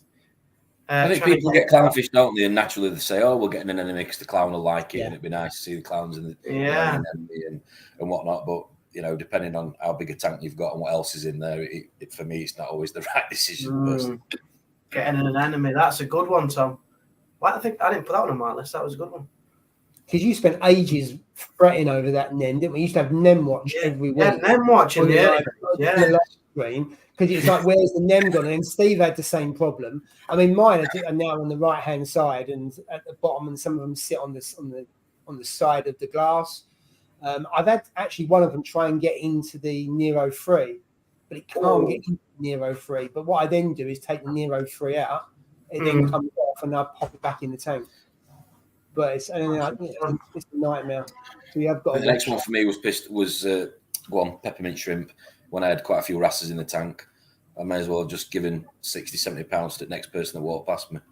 But I'll probably say that was a while ago as well. But I think again I should have probably put them in at night, but again, oh guys, poor peppermints, Jesus. Yeah. I know. There's a comment there now, Joe. Your big mistake is having a small tank. Do you know what? Oh, he's jumped the gun. That was one of mine, isn't it, Paul, on my own worksheet? Yeah. I put here, this is what it is. So you can have that on your bingo sheet, Dr. Welsh. Where is it now? So it was buying the smallest tank, not the biggest tank you can afford at the time. Because all you're going to have to do is upgrade all your equipment again and just go for the biggest one straight away. That was one of my mistakes. I should have bought a bigger tank to start with. So would you have, knowing what you know now, would you should have bought a 3-foot one, and then I'd have been happy for the rest of my life. Or 4 foot. Yeah, I think for that one it depends on where you shopped as well at the time. I mean, I can remember when I first got in the hobby and I went in one shop, they told me I needed this, that, and the other, and I went in another shop and they told me I wanted X, Y, Z. Yeah. And I ended up listening to somebody who'd been in the hobby for a couple of years, and I ended up buying something completely different. So. Yeah, that was one of mine. Not buying a big enough tank to start with, because you spend a lot of money at the start. And you end up buying it twice. Like you have to buy another return pump, you have to buy another skimmer because it's all too small for a new tank. So you end up paying too much money. Yeah, try and use your budget and push it to a larger tank. Yeah. So you're spot on. That was one of mine, Doctor. The doctor's right. And there's a comment there around if you're a beginner, I'd start off smaller and second hand while you get used to the hobby. Minimum 40 gallons. What's that? 40 gallons? It's about 150. That's twice the size of mine. Yeah, 150, 170-ish, something like that. Yeah, absolutely. I think on a similar vein, if I remember when I first started, I bought a 50 gallons per day RO machine, then went 100, and now I'm at 150, and I should have just gone 150. Yeah, I think that. It's just a total waste. If you're going to go one, I think depends on the area that you're in, because there's the water speed where I am, the TDS going in is over 300, and the pressure isn't that good, and if you use a pump you can double the output. So I think certainly if you're in a soft area like membranes though in your TDS, it's like 30. In 30 you could just make water really, really quick regardless. So I think it depends where you are.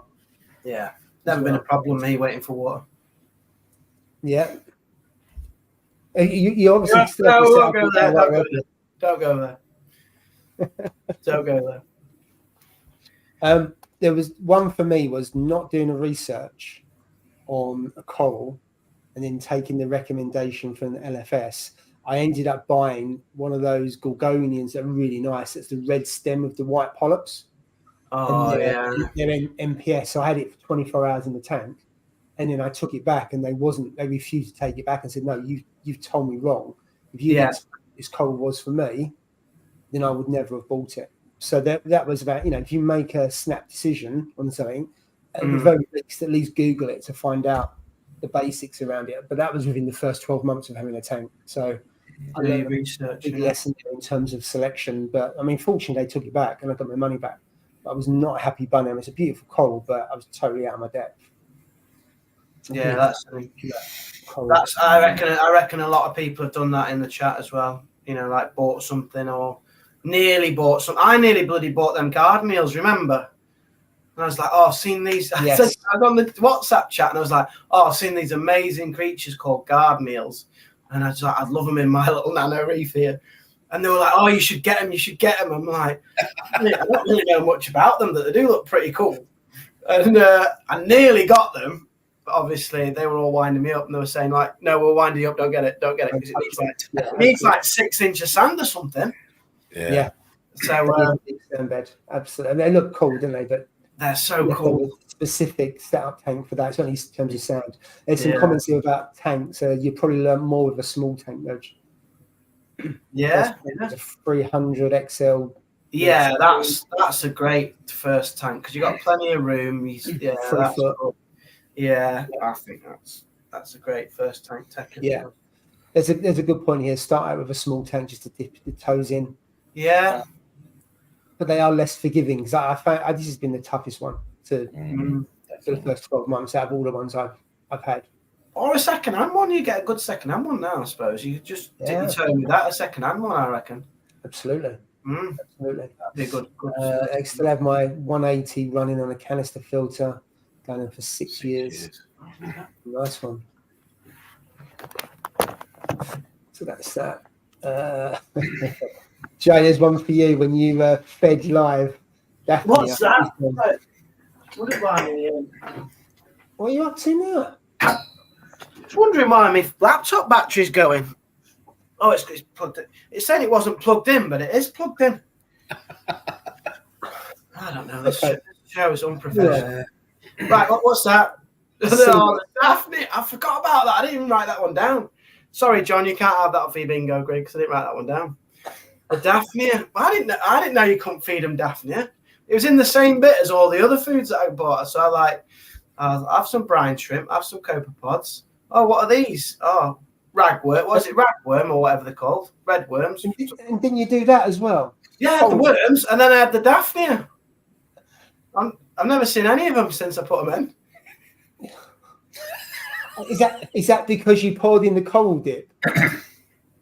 You did that, didn't you? Didn't you put coral dip in your tank? Yes. Everyone's remembering all my bloody mistakes here. Yeah. Your bloopers. As we talk about them. That's the bloopers. Look, so it was these two here. I mean, obviously, when you like aware, then obviously, but when you just in your cupboard, you see the blue glass. I was like, all right, I just need to boost my phosphates a little bit. So I picked this one up, the coral dip RX, and I put a little bit in the back, and it was like a bloody hot tub bubble bath thing.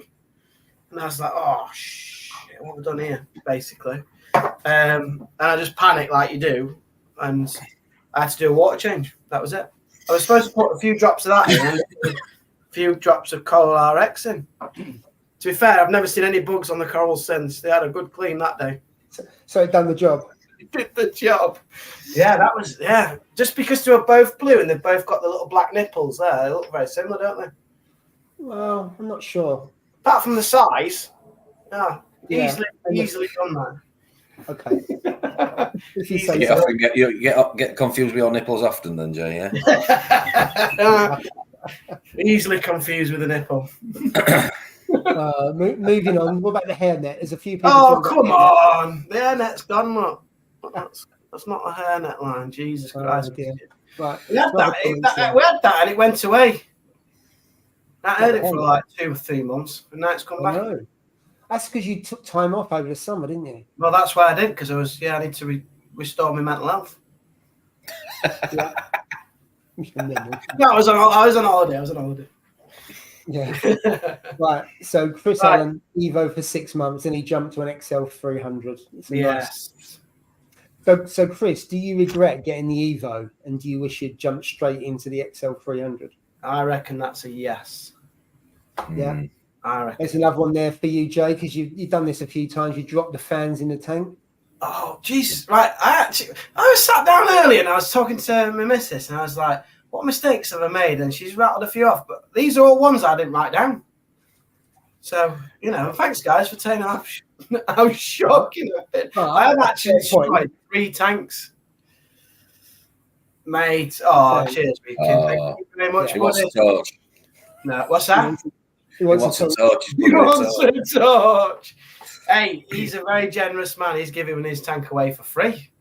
I've seen that, yeah. Fair play. Yeah. Very generous. Hopefully someone new in the hobby snaps him up. Nice one, Carl. Thanks, mate. Appreciate that.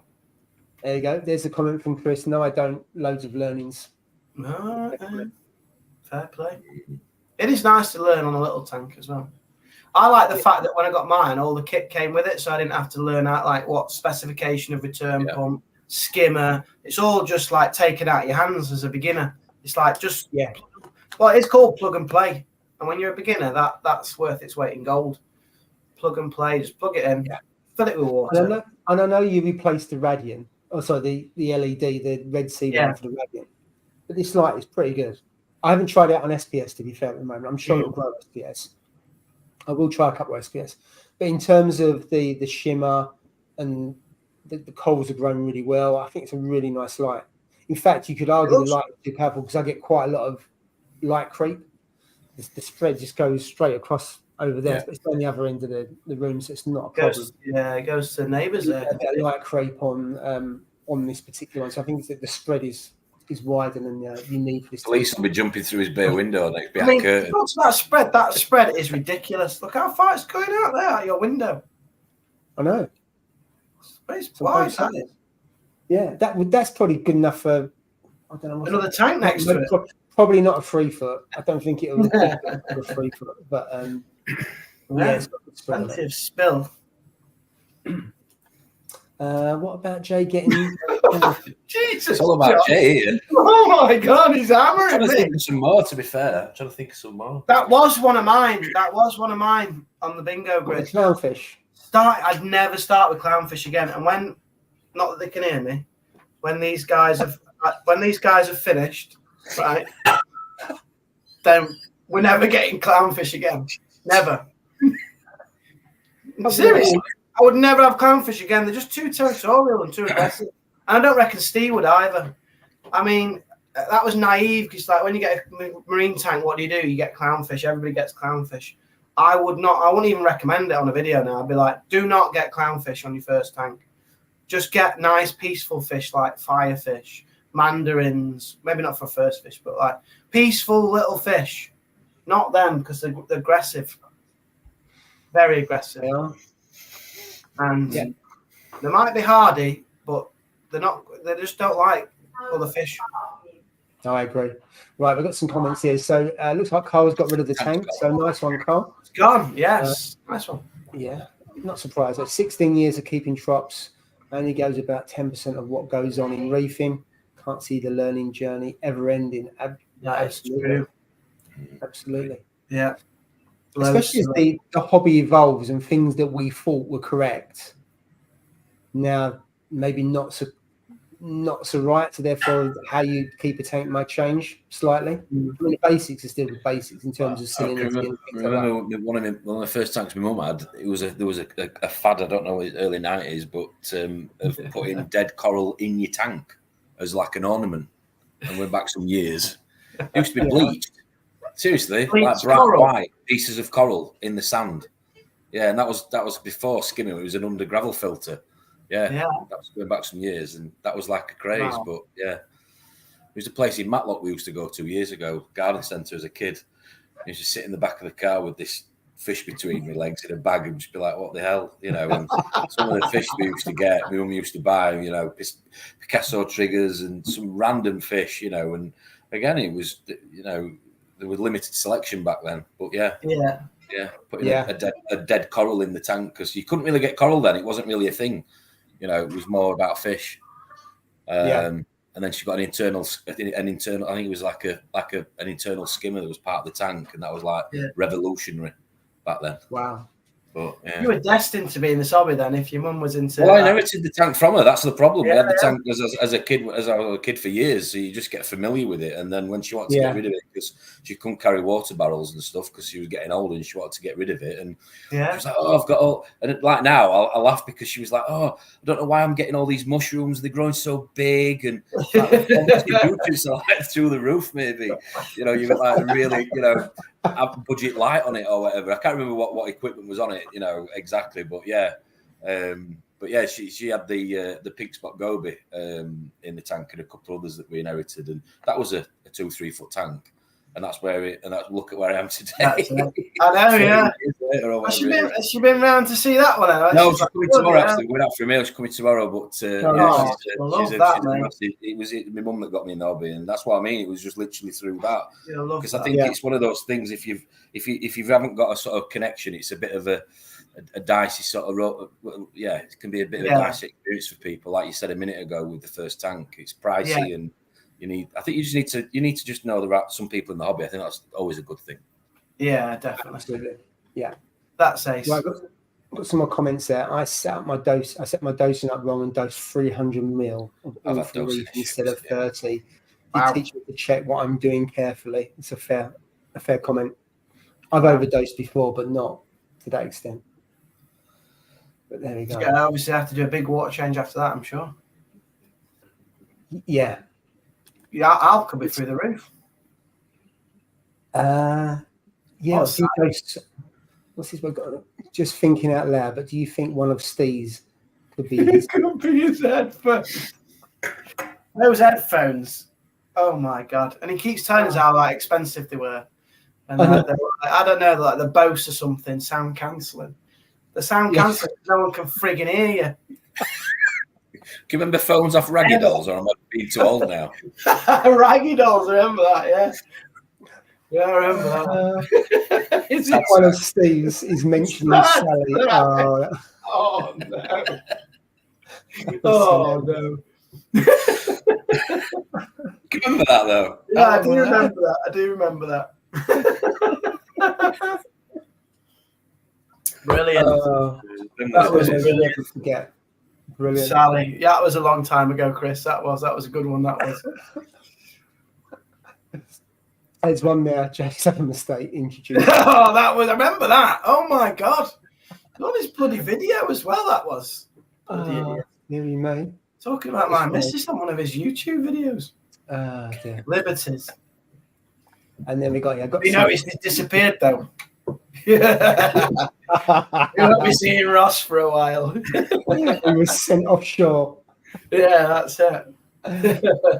Dear. There's a comment there from Carl. I got some free fish food for the 4-foot peninsula tank off some young lad. He was over the moon. So it's a lovely little tank there. Yeah, it's nice. 4 foot as well. Good size. No, don't get a mandarin for your first tank. Absolutely. No, that's true. Very true. But I just mean like peaceful little fish. Like blennies, they're peaceful, aren't they? Yes. Let's have a look. Gobies, blennies, firefish. Gave him his skimmer as well. The young lad done well. Is brown SPS on your bingo list? Is that what he's waiting for from Full House? Brown SPS. It should be, shouldn't it, really? And then John says, don't overdose vodka and then text someone. Yeah. Hey, speaking of overdosing vodka, you need to watch Coral Euphoria's latest video. It talks about vodka dosing. Yes, I saw that. Have you seen this one? Yeah, I saw it. It's a very different format because it had all the timing of the video down the right hand side. I like that. When it's coming to the end. What was he talking about then, Jay? Because that was about carbon dosing. That was about carbon dosing in mature tanks to give them a new lease of life, which I thought was interesting. Right. Tanks like 3-4 years old, not all, but some are lacking carbon, and therefore carbon dosing or using vodka rejuvenates the corals' growth and coloration. And to be fair, I've put a bit of carbon in recently in mine, and my corals are brighter than they've ever been at the moment, like the torch and stuff. So maybe... Do you do that in a marriage? Put some carbon in bed. Well, carbon dose. Carbon bag in bed before you get in. Just to rejuvenate things. Oh, yeah. Put it in 10 minutes before you go to bed and put it in. See if the missus. We definitely are only things. Only things. Going back to the topic, he was actually going to get a Zeovit reactor. Yes. He 3D printed a little basket that he put in the baffle. Yeah. And then what he did, he basically just lifted it and shook it about, the baffle with all the Zeovit in it every day. Yeah. And then that obviously went through into the display. And then the corals were feeding off it. So that's how he did the carbon dose. So it's worth watching just for what he was saying. Video. What it was, his coral was doing okay, but they were losing colour. He was trying all kind of things that he knew to try and reinvigorate the tank, basically. He wasn't having things that was dying, but they just weren't on the money in terms of growth and coloration. So he was doing research, and he started putting some equations on the screen that lost me. But basically, it was kind of keeping an equilibrium between carbon and I think it was between nitrate and phosphate. Yeah, it was, because he was assuming all the other elements were spot on. So it was, and he's got some stunning tanks in terms of SPS. So it's worth a watch because it's a bit different. But it is a bit different. I mean, what he was saying, he can't prove it scientifically, It's not that, but all he can is based on the evidence that he's seen in his tank and all the different things he's tried by doing carbon. He wouldn't do carbon dosing earlier in the tank's life. Yeah. He doesn't believe the tank needs it. But where over time the corals have been sucking up all the nutrients and everything within the tank, there's a depletion in that, and it was the carbon dosing that put the tank back on point. So it's a really good. Like, at the end, he swears by that. This is the carbon's made the difference to the coral growth. Really? Yeah. So it just gets you thinking. Thinking. Good video. It's a good video. Yeah, absolutely. Yeah, and he's fantastic. He doesn't do many videos, but when he does launch them, it's like Ross. Good quality. Yeah, absolutely. Right, let's go back to where the comments are. Have we finished the bingo? Have we got any full houses yet, or do we have to keep coming up with some problems? I think it's your turn, Paul, on the problem. So I would. So keep it reefing related. I will try to. I wouldn't go with dry sand again. I'd use live sand. Done dry sand on this. And I've made a big difference to the tank was the previous two. Use live sand. Live sand. I must admit, I probably wouldn't buy the KH Keeper again. I've got a KH Keeper. I've never used it. Have you actually hooked it up yet? No. Well, I started. I got bored halfway through. Oh my god! So at some point, they'll have a tank there, isn't it? Like £700. Something like that. Yeah. Wow. I bought some blue, not like GSP, but little blue like clove polyps years ago. Little ones like purple, like lavender colour. So I just thought they looked nice. I just overtook the tank. Couldn't get rid of them. Took like months. Just grew like weed. It was unreal. Yeah, they just went everywhere. Yeah. People say that about Xenia, GSP. Xenia. Somebody must have a full house. How many problems we come up with now? There, loads. Quite a few. What's one of mine? Wait up. Where's What else have I got? Oh yeah, I was manually topping up the RO water on my first tank, and at some point it was 135 litre, and I was waiting until the return chamber was going all the way down, and sometimes I was topping up with 8 litres of RO. So in 100, so the salinity must have been going all over the shop. I mean, obviously it would have been going up slowly as it evaporates, but I know that Cole manually tops up his RO, but I wouldn't do that again. Got an auto top up, I think, is a must. Just easier, and it takes it out, takes the hassle out of it. Takes the hassle out. Yeah, I think we've got a full house there. Full house, yes. Yeah. You've won one of Steve's mugs when he's back. Yeah, we'll make a note. We tell him that he's got to give a mug away next week.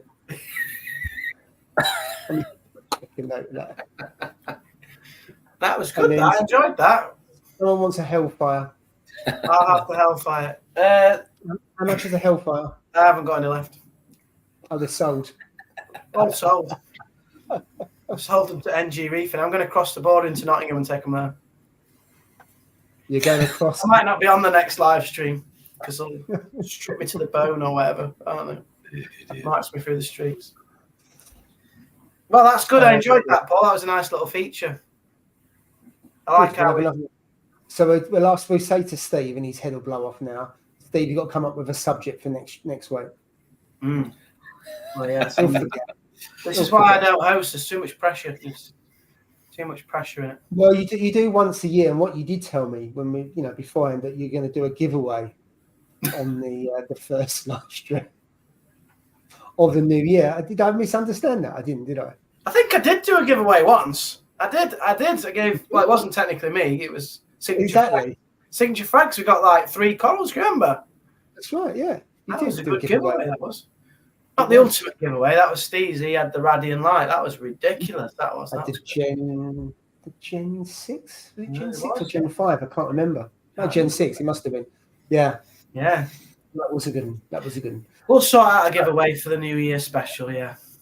We will. So, Tom, coming back to your tank, when do you plan to put first corals in? When I've done an ICP and when all the fish are in and settled. So I reckon probably next year. I don't think there'll be anything happening this year. It'd be nice. I've got access to a couple of bits and bobs that I can try. Yeah. But yeah, probably. I don't know. Like I say, when I'm just confident that everything's settled, lights are on, temperatures settled. Yeah, I've sent an ICP off, and there's nothing too alarming really, because you never know with a new tank. You're moving stuff about. You just you putting new material in, new rock, new sand, new etc. And you're not testing it, are you necessarily? You don't know what's in it half the time, so it's better to just let it run its course. And like I keep saying, keep feeding the fish. And obviously, I've got test kits, ana checkers, and whatnot to test the normal parameters, but all your minor trace elements. It'd be just be curious to see where we're at with it from an ICP. So I think we'll send an ICP off first before we make that decision. But like I said, Steve, when it came around, you what? Sorry. I was going to say, you're going to start off with SPS, or are you going to put some? No, SPS. I've not put it. I've swore blind. That's what I'm doing. I mean, again, this is a topic of discussion, isn't it? How long do you wait? Because some people say, you need to wait X amount of time, and I know people have done it very quickly. I think it depends on the type of SPS and where they've come from. Like you said earlier, if they come out of somebody's tank, or if they just come off a plane, and they've only been in a shop for a couple of weeks. So I think you've got to use a little bit of common sense when it's things like that. I've got a few SPS colonies in the tank at a friend's house that we're gonna frag over the next couple of weeks, and then we'll probably try a few frags around probably Christmas time, maybe 3 months sort of time period, and see how they do. Obviously, as we all know, that if everything's looking all right in your water, it might not happen straight away. Probably two weeks down the line, if it's going to go, it's going to go. So we'll give it a few weeks and see what happens. I think really sounds a bit horrible, but we've got access to it, so just a little bit of trial and error, really. Yeah. Well, I don't see the point in going out spending thousands, to be honest with you. So yeah, no need. Well, if you got tester ones, that makes sense of existing colonies and stuff like that, because you can put them in there and you haven't got to worry about burning. Yeah, and that's why I'm going to do. That's why I'm going to do the power reading as well on the lights, because I'm, again, I'm a big believer in, depending on what light they're used to, you don't want to be shocking them and putting them right at the top of your tank under T5. So they'll go on the sandbed and a frag rack, and I'll just observe them, for a couple of weeks before I start moving them up to wherever I want to put them. Well, this tank's probably going to have more thought around placement, like Jay was saying earlier about one of his mistakes, coral placement, than I've probably ever done. And it sounds a bit cheesy, I know, but I'm sort of like working it backwards. I've got a picture in my head of what I want it to look like in a couple of years' time. So I'm trying to sort of remind myself of that. And even things like colour contrast, I think if you get the right couple of colours together, it really does make the tank pop, so to speak. Whether it's under T5s or LEDs, so little things like that, really. And obviously corals that grow sort of upwards at the back, and corals that grow sort of more like tabling corals, probably middle to lower down, so they get chance to grow and spread rather than sort of stinging each other. So, have you seen a tank that you're trying to emulate, or is this your own? There's a couple that I've seen, but what I'm going to try and do with some of the tabling, there's not going to be no Monty in this tank. As much as I like Montes, they're great, and when you get them growing great, they can take over a tank as well and take up a lot of space. So I'm literally trying to replicate, in theory, how a Monty would grow in terms of spread out horizontally with corals that are more of a tabling type, like your red planet, things like that are more of a sort of tabling sort of style. You don't see many tanks that have got tabling colonies, but when you do, they look absolutely amazing. Yeah, and like effluents as well, like an efflo. I like efflo; it's one of my favourites. So if I can get them, like I say, if I know where the light is and what levels we've got of the power, and I'm happy that they're going to be happy in the middle of the tank because they're getting the right amount of of power and flow, etc. Then I should be able to. And that's why I'm doing the T5s, because I didn't want to get to a point where I've got LEDs. And again, I'm not dissing them, but I wasn't getting the sort of because it's a deeper tank this as well. Don't forget, it's 800 tall. So in terms of light penetration, you need the depth and the spread, the depth and spread, I wanted to make sure that if I do want to try and achieve that, I'm getting enough light, through it. And I think if you look at tabling, definitely need those because they just need to be hit from all sides, don't they? That you might not necessarily get from a from LEDs unless you've got a good spread on those. You have to have quite a few pucks to be able to do that. Unless you've got something like I've always liked the Philips Coral Care. They look really good. The people that they've got one in the farm, and when you see them, they're big, clunky, ugly units, but they're really good because the spread you get, and then I know some farms that have got those lights, and they're really good lights. And also the components, you can just replace them with, because they're just the same electricity parts. You got in other lighting. They're not specialist parts. Really? Just swap them in and out with normal Philip parts. It's not like these are specialist reef lights. Yeah. Well, they are, but the components they put in, they're just the everyday Philips components that they use. And some of the reviews I've seen and people I spoke to, I like to have those, but they're big old and they're heavy lamps as well. And they're really expensive as well. But they are, but they are really good. But I know some of the coal farms like them because of the salt creep and all that has no impact on them because they're enclosed units and they're quite really durable. Yeah. So, anyway, let's come back to Christian's lovely comment here. Very generous, thank you, Christian. Right? Yeah, can't wait for New Year now. How long is it till New Year? No, fair play. Well done. Yeah, no, that's ace. It's good doing that. Thank you. It's very good. Thank you very much. So that's for the first. You're gonna have to work again, though, Jay. That's part of the deal. I know. I'm going to do like 2 weeks, mate. It's not even worth it. It's all right, graft. Honestly, I'm not used to graft. It took you for lunch, didn't it? It took what? It took you for lunch, didn't it? Yeah. To be fair, it did on the first day. Yeah, he did. He's a good guy to me. I really appreciate it. Thank you.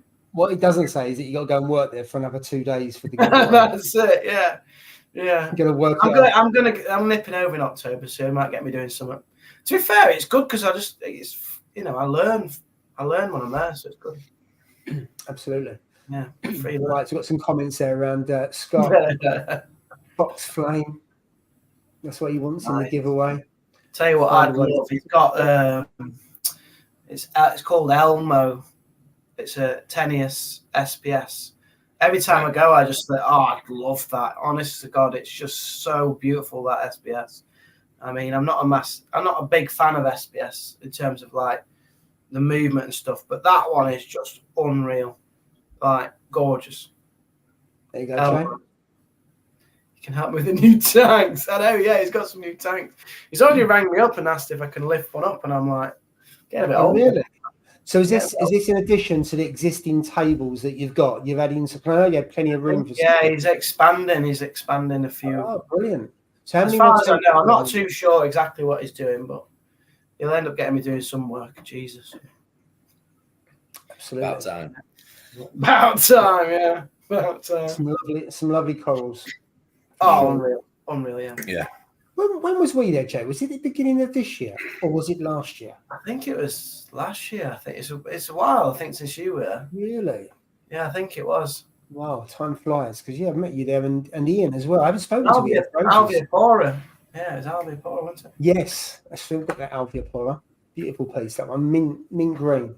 Yeah, really nice. Nice one. Yeah, it was a nice piece. Right, so we are at the end of the comments. So Jay, upgrade. What are you on about? Where's that come from? I just thought something to say. Upgrade. Yeah. I love an upgrade. Are you going to buy me one? No, but MBM help you out. No, I'd love an upgrade. I keep saying this. I'd love an upgrade. I ain't got the money for it at the moment because I don't want to compromise on having something. What? Keep off the sunbed. Yeah, save up some money. I don't want to compromise on what I really want. I know what I really want, and it's $3,000. And that's is that just for the tank or? No, the tank is just over 2,000, and then obviously I'd have to buy an additional light, skimmer, return pump, wave maker. So that like the auxiliary bits around it, it's at least another $1,000. You can certainly. Yeah. I can understand why you go new on the tank, but you could definitely get some decent bargains with skimmers. Yeah. I mean, you could on the tank, but I know there's a specific, probably a size tank you want a custom, which you've struggled to find. But I mean, definitely, you can definitely get all the others, power heads and all those pretty cheap. Second hand. They'll be in good condition. Certainly, if you buy the Ecotech ones, they have the manufacturing date on it. So if someone says, you know, they're a year old, Yeah. you can tell if they're 5 years old from that. And even if it's not on the date. box, you can tell by the actual code that's in it. It will tell you when it's been manufactured. But I mean, you know, things like the Vortex. I've got a Vortex I've got two of them actually that are 8 There's a lot years of that old. sort of kit, like you say, on eBay as well, isn't there? At the moment, there's loads of it knocking about. Yeah, you can definitely cut down your costs. Yeah. On the kit, and you know, something like a Nios skimmer, you can get that second hand. Again, I've had a Nios skimmer for 8 years. Yeah. These kind of things last really well, unless someone's totally neglected it. Yeah. You can get stuff second hand; they'll last you as long as you have the tank. But yeah, just I'm not compromising on what I want, because every time I look at it, it won't be the one that I want. So this was the one I wanted to start with. I've always wanted the Max 9 to start with. Yeah. And I know what I want. Same as what Tom probably, that's his dream. I'm guessing that's his dream reef. I can't see him going any bigger, really. Jesus. Like well, to be fair, I've really liked the Yanks, how they've got the, you know, they have the filter rooms, a lot of them. Oh, yeah. Room. I wish I'd have got space for that, because that's the dream for me, is to have a completely different room with a frag tank plumbed in, and you know, a workbench, and you can really get you. Do you know what I mean? So you've just got a display, nothing underneath it. Something's in a different room, so you know you can tinker all day long. Sorry, I'm fussing the dog if you're wondering what I'm doing. And yeah. Yeah, I think those sub rooms are brilliant. Some people are fortunate to have them, you know, in different rooms. It just separates it. But no, what I was saying is with this is you don't see many about anymore. I wanted to put a couple of clams in as well, which is something I've not got a lot of experience in. So I'm curious to see how they go. Steve's good for that. He's got his clams absolutely humongous. I mean, I'd like yeah.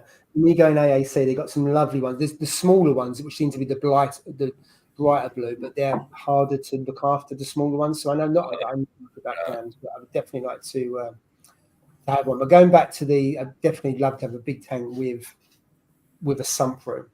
The only way I could probably do that is if I run the piping underneath the house and have the sump in a completely different room. There's a guy I know who actually done that, where his tank's in the front room. Yeah, the sump room is right out the back, so it's going underneath the floorboards. Yeah, I know people who've done it in the garage, who've put the sump in the garage. Yeah.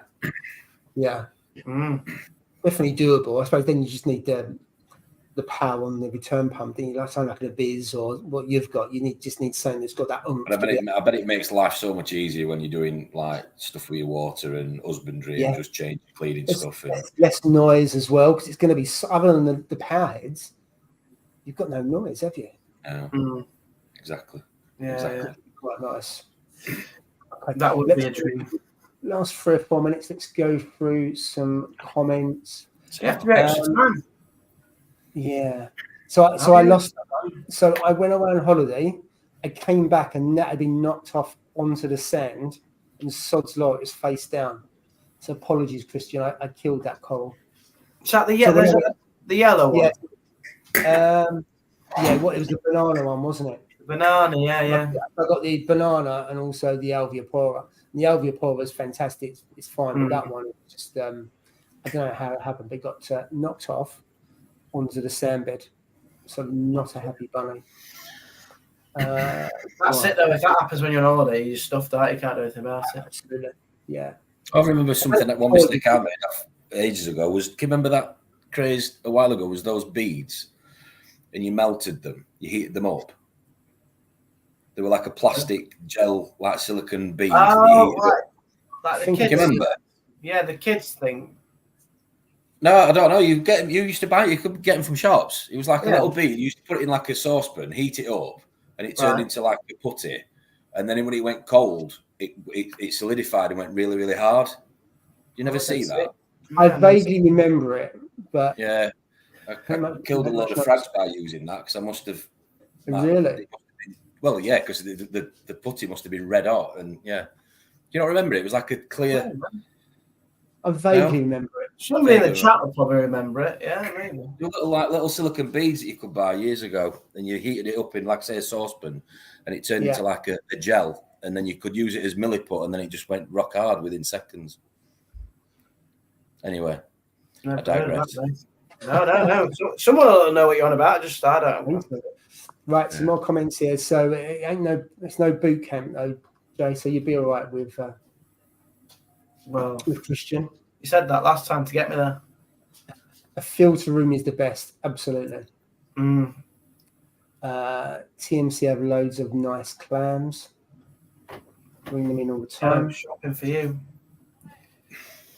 Them in all the time. Aren't Yorkshire Tea sponsoring you tonight, Jay? They should be sponsoring. Not interested in sponsoring my channel.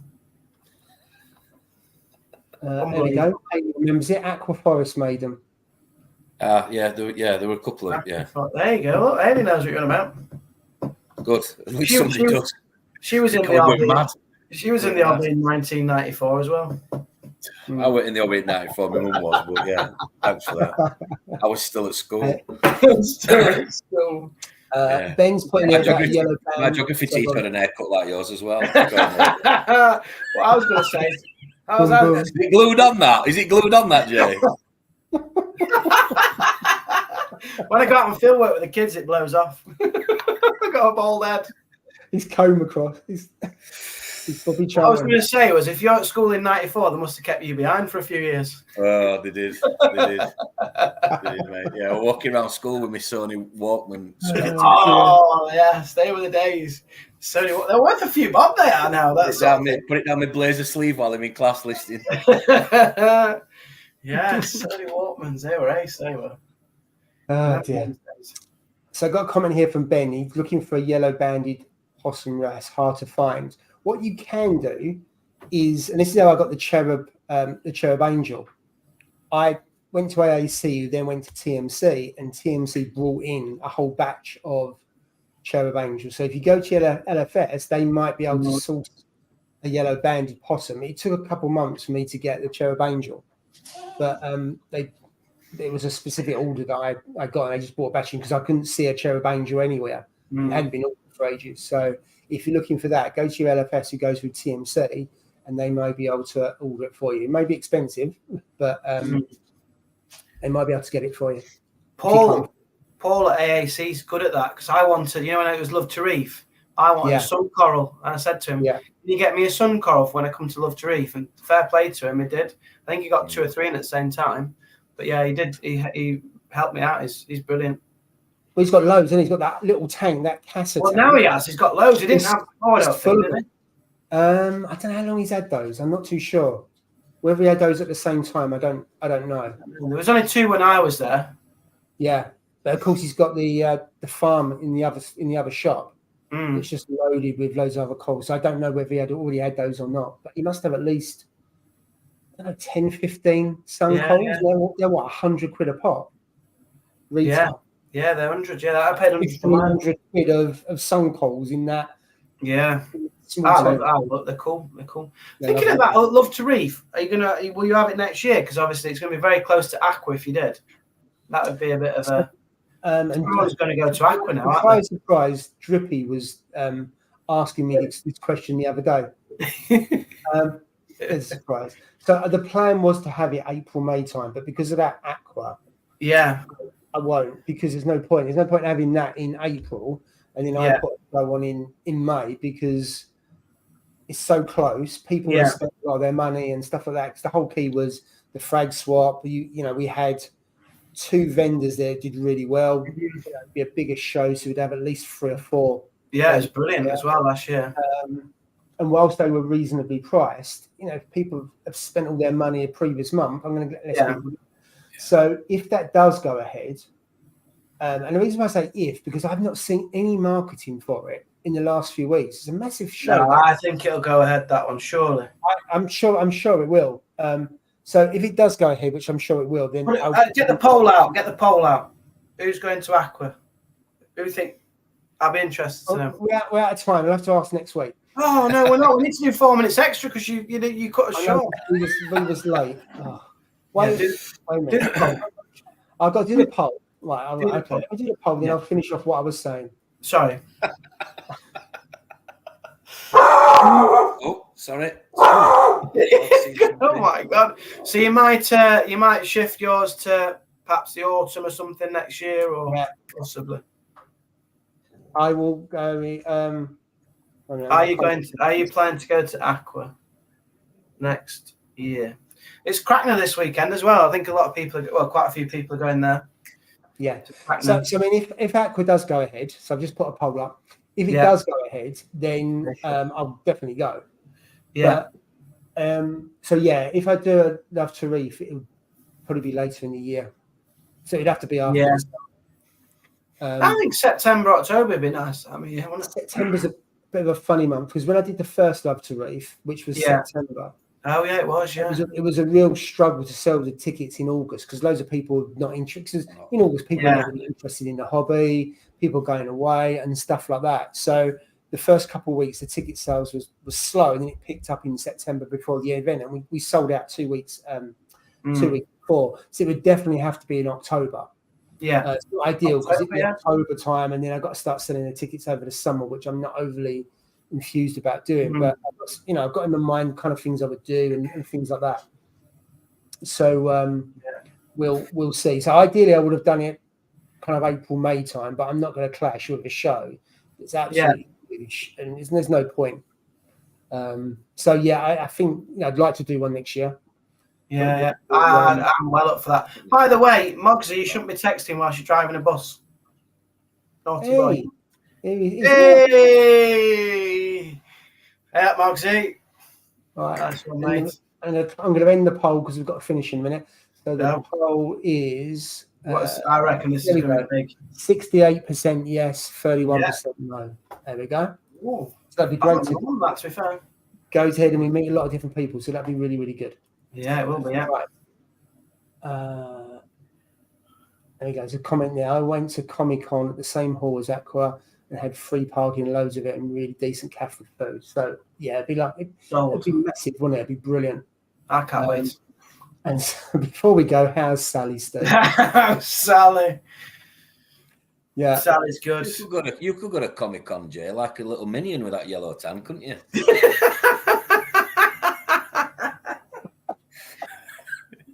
I look like a minion, to be fair, on here. It's only this like lighting effect here. It's because I'm starting. Yeah, whatever. It is, honestly. There we go. Not normally this yellow. When you see me at Aqua, I'm not yellow, honestly. It's pasty. Perfect, pasty.